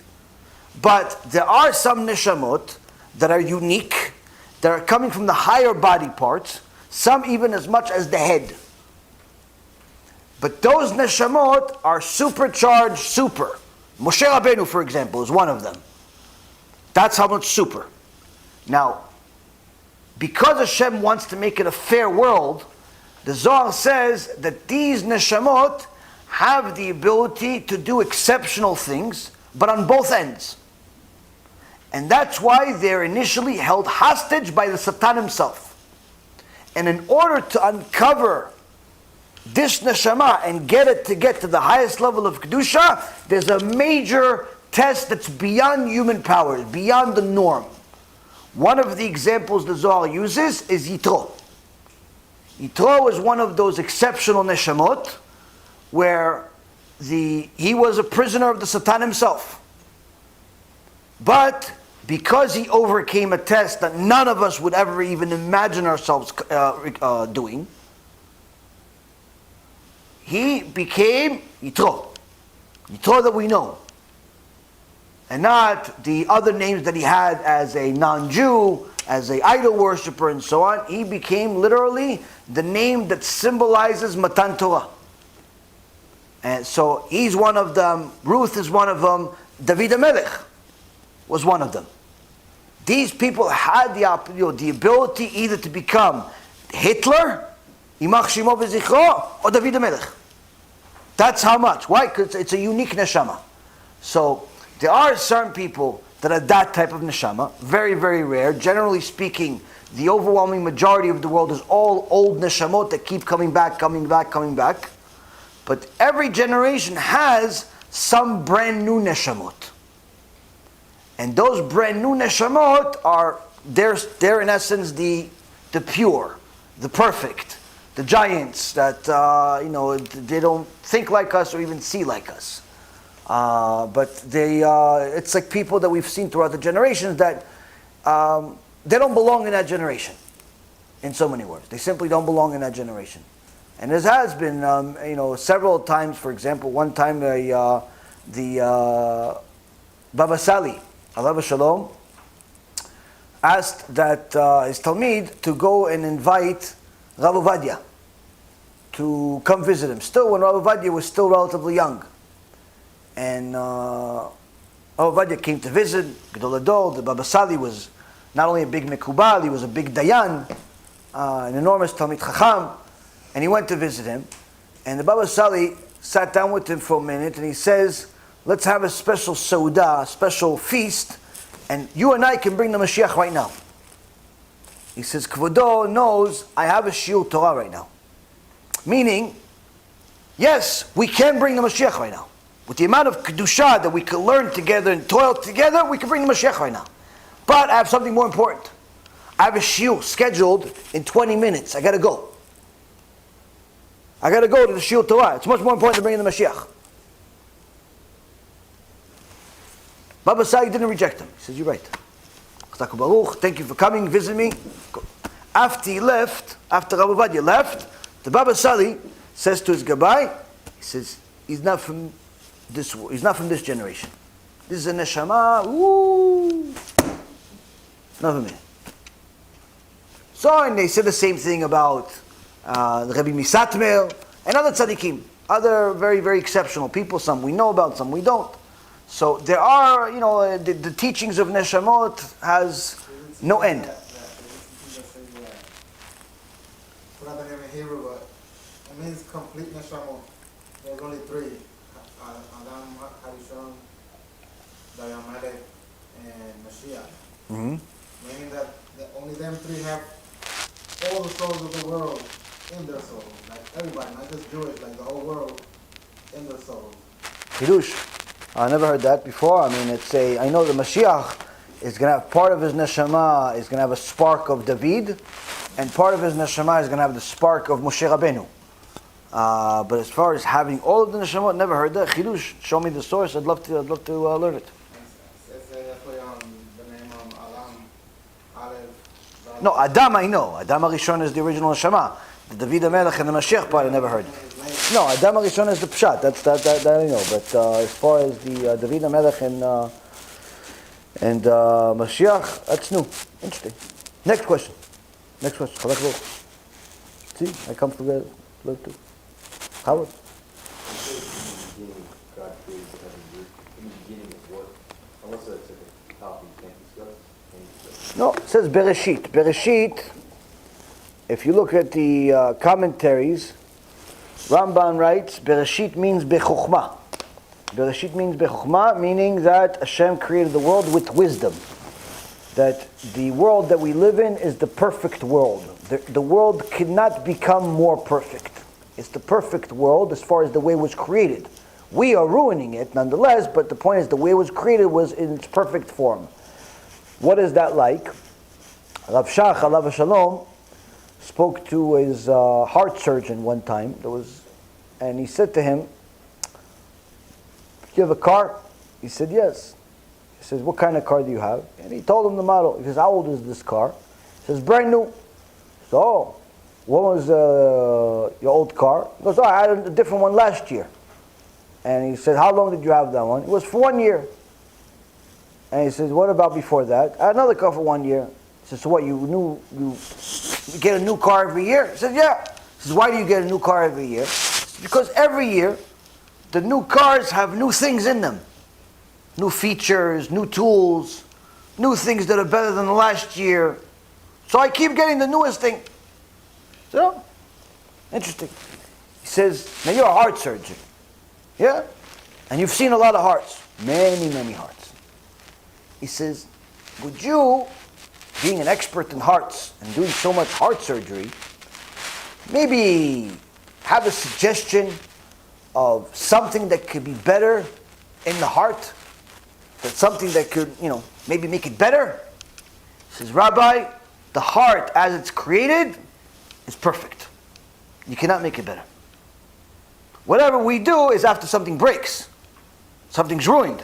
But as it's created, complete, you cannot make it more better, more functional, more nothing. It's perfect." So Rav Shach says, "You see, son, you see, the creation of man keeps getting updates. Why? It's never perfect. It keeps developing more and more and more. But the creation of Hashem, it's perfect after one time." So the Ramban writes, Bereshit bechokhmah. Bereshit means bechokhmah. Bereshit means with wisdom. With wisdom meaning the world as it was created was with wisdom. With completion was perfect. Then other commentary says, the Gemara says, Bereshit is also referring to Am Yisrael, which is also called Reshit. Reshit Ha'omot. Bereshit means, Bereshit bara Elokim et hashamayim. In the beginning, it's not, it literally means beginning. It says Bereshit, in the head. What does it mean in the head? In the head is really the name for Am Yisrael, who is the head of all of the other nations, the chosen among the nations. Meaning, the whole world was created for Bereshit. The whole world was created for Am Yisrael. So much so that the Midrash says, and the Rambam elaborates on it, and he says, just so you know how much Hashem loves Am Yisrael, loves the tzaddikim, He will give an Arab sheikh an extraordinary amount of money. And not only to give him a lot of money, but one day give him some crazy idea to build some tower in the middle of a desert for no real rational reason. Any Arab will do it and build a tower that reaches the heavens. Succeed, fail, irrelevant. Why would Hashem give him this money to build a tower? Because 400 years later, Hashem knows that a tzaddik will go through the desert and will get hot at that time, and now he can use this enormous tower just for shade for 5 minutes and then move on his way. Meaning, Hashem loves the Reshit, Hashem loves Am Yisrael so much that He literally will give all of mankind all types of things, whether it be a lot of money, clever ideas, all types of things in order to create things for the benefit of Bereshit, for the benefit of Am Yisrael. Even if this idea doesn't make any sense to anybody else, Hashem knows. It's for them. It's for Am Yisrael that may come at some time. I'll give you $1.5 billion to build a tower that no one's ever going to use, except 400 years later, some Jew's going to use it for 5 minutes. After you use it for 5 minutes, the tower loses its purpose, it collapses. But it's worth it to have that tower standing in the world for 400 years for the Jew to enjoy it for 5 minutes. That's what Bereshit means. Bereshit means for Am Yisrael. And there's countless other commentaries on the word Bereshit. You could probably find thousands of lessons from that word, so much so that Rabbi Ephraim, God bless him, he says that when he was a teenager, Alvai Aleinu to have such children as teenagers do what he did. When he was a teenager, he learned that the Gaon Mivilna came up with a chidushim about the word Bereshit, whereby he discovered over 600 mitzvot. 600 alachot, 600 alachot from the word Bereshit. Secrets that you can learn from the word Bereshit of 600 different alachot. And Rabbi Ephraim says he toiled in it, and I am sure the Gaon Mivilna reached even higher numbers, but he says that when the Gaon Mivilna was a little kid, that's what he did. When Rabbi Ephraim, God bless him, he was a teenager, he tried it also, because he didn't report what he found out. He says he got to 1,000. 1,000 alachot. Now most of us don't even know 1,000 alachot, period. Even if we read them in the book. He got to 1,000 alachot from what? From the word Bereshit. From the word Bereshit. And so the point is, there is literally an infinite amount of lessons to learn from the Torah. Whether it's Bereshit or it's Moshe. Whatever word it is, there's a lot of lessons. Next question, we're almost done. You guys are quiet today. You're on strike? Or are you waiting for the camera to go off? No, and here we go. Hey, you woke up. He didn't wake up. He was awake. Just didn't talk.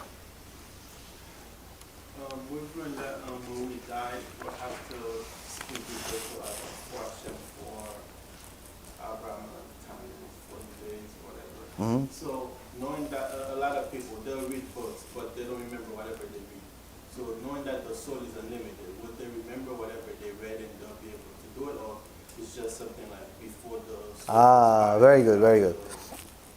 So there are the Chachamim tell us that the Gaon Mivilna specifically discusses this. It says that when a person goes up to Shemaim and he's going to have to say Divrei Torah, some say, like you said, 40 days straight of Torah and no jokes. But the Gaon says 180 days.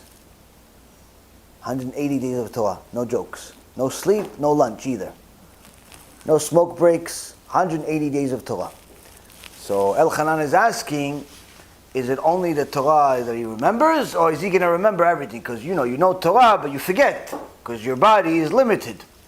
So yes, you're right, that your Torah, whatever you learn during your life, your neshama remembers. Your neshama doesn't forget. Your body forgets, but your neshama doesn't forget.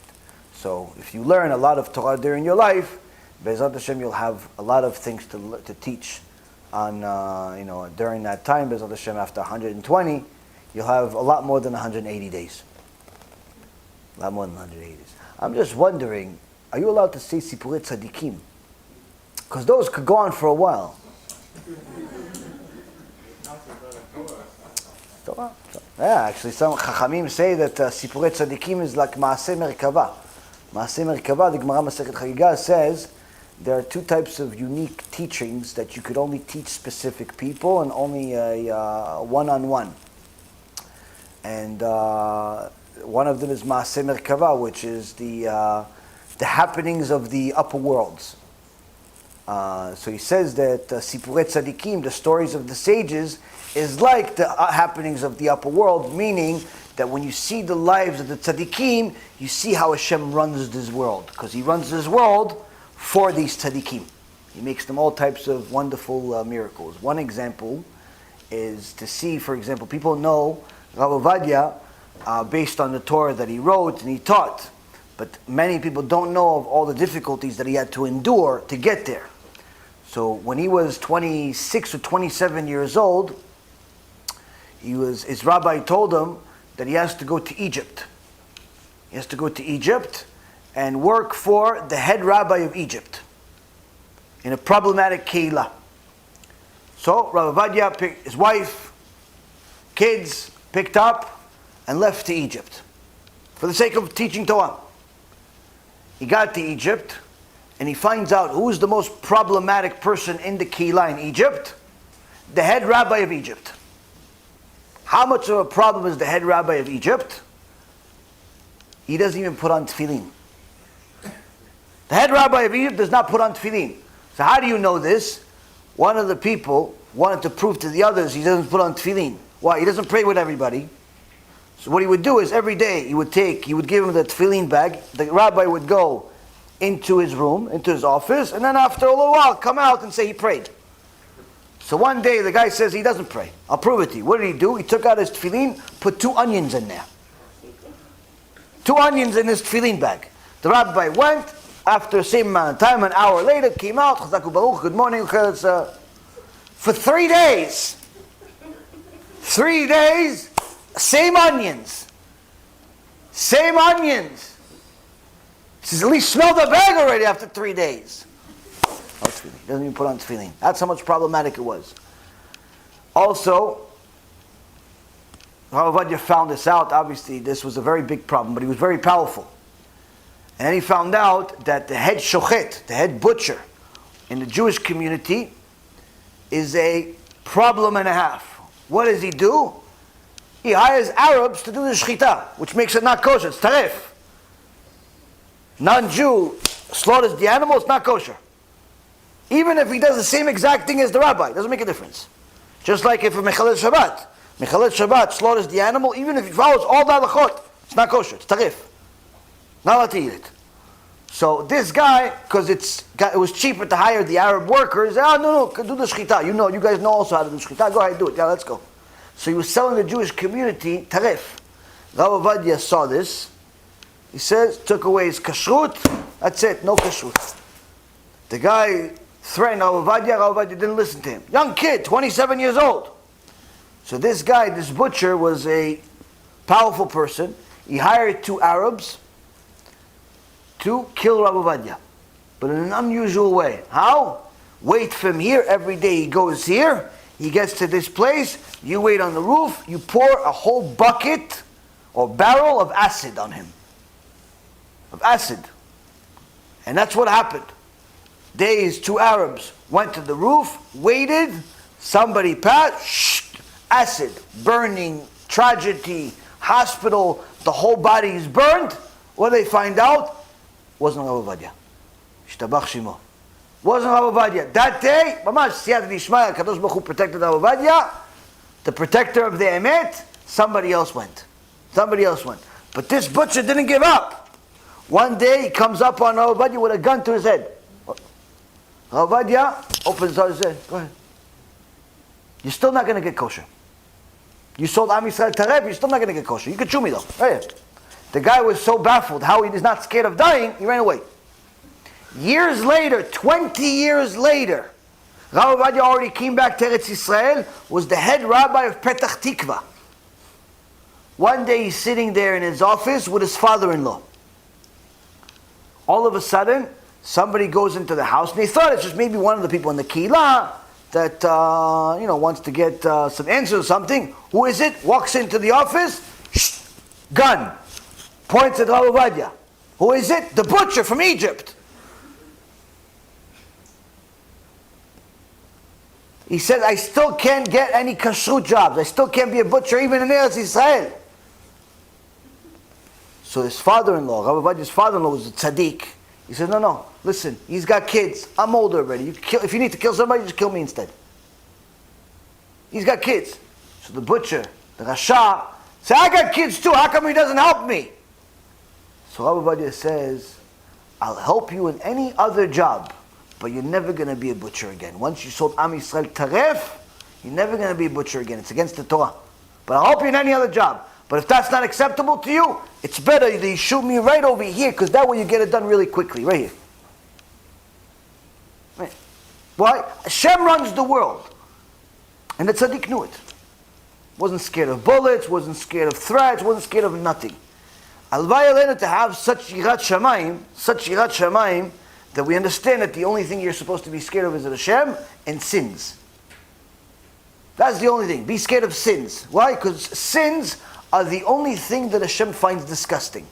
And that's one of the things that we learn from our Chachamim, that you see them talk about a lot of different subjects, but the Mishpat Tzedek in Musar 322 says that when Hashem looks at all of His creation, looks at all the animals, the cows, the dogs, the lions, sometimes they're alive, sometimes they're dead, all in the hand of Hashem. Some animals smell good to us, some animals are stinky. But to Hashem, nothing is disgusting. The creepiest, ugliest animal, smelliest animal, to Hashem, perfectly fine. Perfectly fine. In fact, the Midrash says that the Leviathan, that is Hashem's pet, who Hashem is going to allow us to eat when Moshiach comes, he is enormous. He's so big that his breakfast is other whales. Now, this Leviathan is enormous, but at the same token, he has the smell of a stinky. Don't smell so good. When he breathes out, says the awful smell could literally kill people. So how come it doesn't affect the world? It says because every time it's time for him to breathe out, there's a little bit of heavenly smell. Hashem takes smell, a wind, a special wind that brings smell, good smell from heaven, to counteract with the smell of the Leviathan. That's how awful he smells. To us though, not to Hashem. To Hashem, everyone is perfect. There is no bad smell. The dead animal that you saw on the way here, on the way there, on the road, some little dinosaur over here that somebody ran over, or one of these raccoons that somebody ran over, and the skin is over here, teeth over there, everything. To you it's disgusting. To Hashem it's not disgusting. To Hashem it's not disgusting. The smell is disgusting to you and I. To Hashem it's not disgusting at all. There is only one thing that Hashem finds disgusting. What is it? Sins. That's what Hashem finds disgusting. That's worse than any bad smell. That's worse than anything that we can think. Any horrible looking thing. The only thing that Hashem finds disgusting is sins. So we see here that the beautiful world that Hashem created has a perfect creation, but that creation can either remain perfect or become disgusting in the eyes of its creator. Bezat Hashem will become beautiful in the eyes of the creator. Last question, and we'll call it the week. No? Who wants to go last? Rishon Chashuv. Sutton with the three-peat. The hat trick it's called? Hat trick. Yeah, hat trick. What's the meaning of 974 generations? 974 generations. Gemara, Masechet Chagiga, says, before Hashem created the world, He already wrote the Torah with black fire on white fire. 974 generations before He created the world. Meaning, Gemara says that Hashem knew that the world could not exist without the Torah for too long. Too much wickedness would happen. Too much wickedness would happen. So what He did is, rather than have the world wait 1,000 generations before He gave the Torah, He gave the Torah only 26 generations after he created the world. But yet there was a rule within the Torah that there had to be 1,000 generations before Matan Torah. So what did he do? He took all of those neshamot that would be in those times, that the world would exist without a Torah, saw all of them are evil, horrible neshamot, Erev Rav, and he said, I'm going to take it and split them up throughout all 6,000 years that the world exists. Because if all of these neshamot, or even a big part of them, exist at one time, I have to destroy the world. So I'll take 974 generation of neshamot without a Torah, wicked neshamot, and put a little bit in every generation, like seasoning, just nasty. Nasty Erev Rav over here, nasty Erev Rav over here, nasty Erev Rav in Boca Raton, nasty Erev Rav in UK, nasty Erev Rav in Minnesota, nasty Erev Rav in Tel Aviv, Erev Rav here, Erev Rav there, Ishtabach Shimo, little bit. Why? There's a rule in the Torah that Hashem made for himself. You can't avoid. There's a rule in the Torah. He gave rules to himself. But at the same token, he wants for the best, for the betterment of creation. So the Gemara says, he took the Torah and he complied with it this way. So all of the Erev Rav that you see today, or that you saw yesterday, or unfortunately will see tomorrow, these were already part of the original plan, 974 generation part. That's what the Gemara Masechet Chagiga says. Beseder Rabotai Yekerim, tizku mitzvot rabot.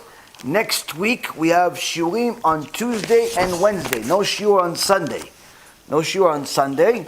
I will miss you, but you can learn other shiurim that we will have and will launch online B'ezrat Hashem on Sunday night. Some other stuff that we'll make some clips of. Try to give you some more chizukim, some more movies, some more interesting Torah. And also remember, for anyone who doesn't know, the USBs with the Pirkei Avot series, 179 lectures, something like over 430 hours of Torah, or the USB with the Tikkun HaBRIT.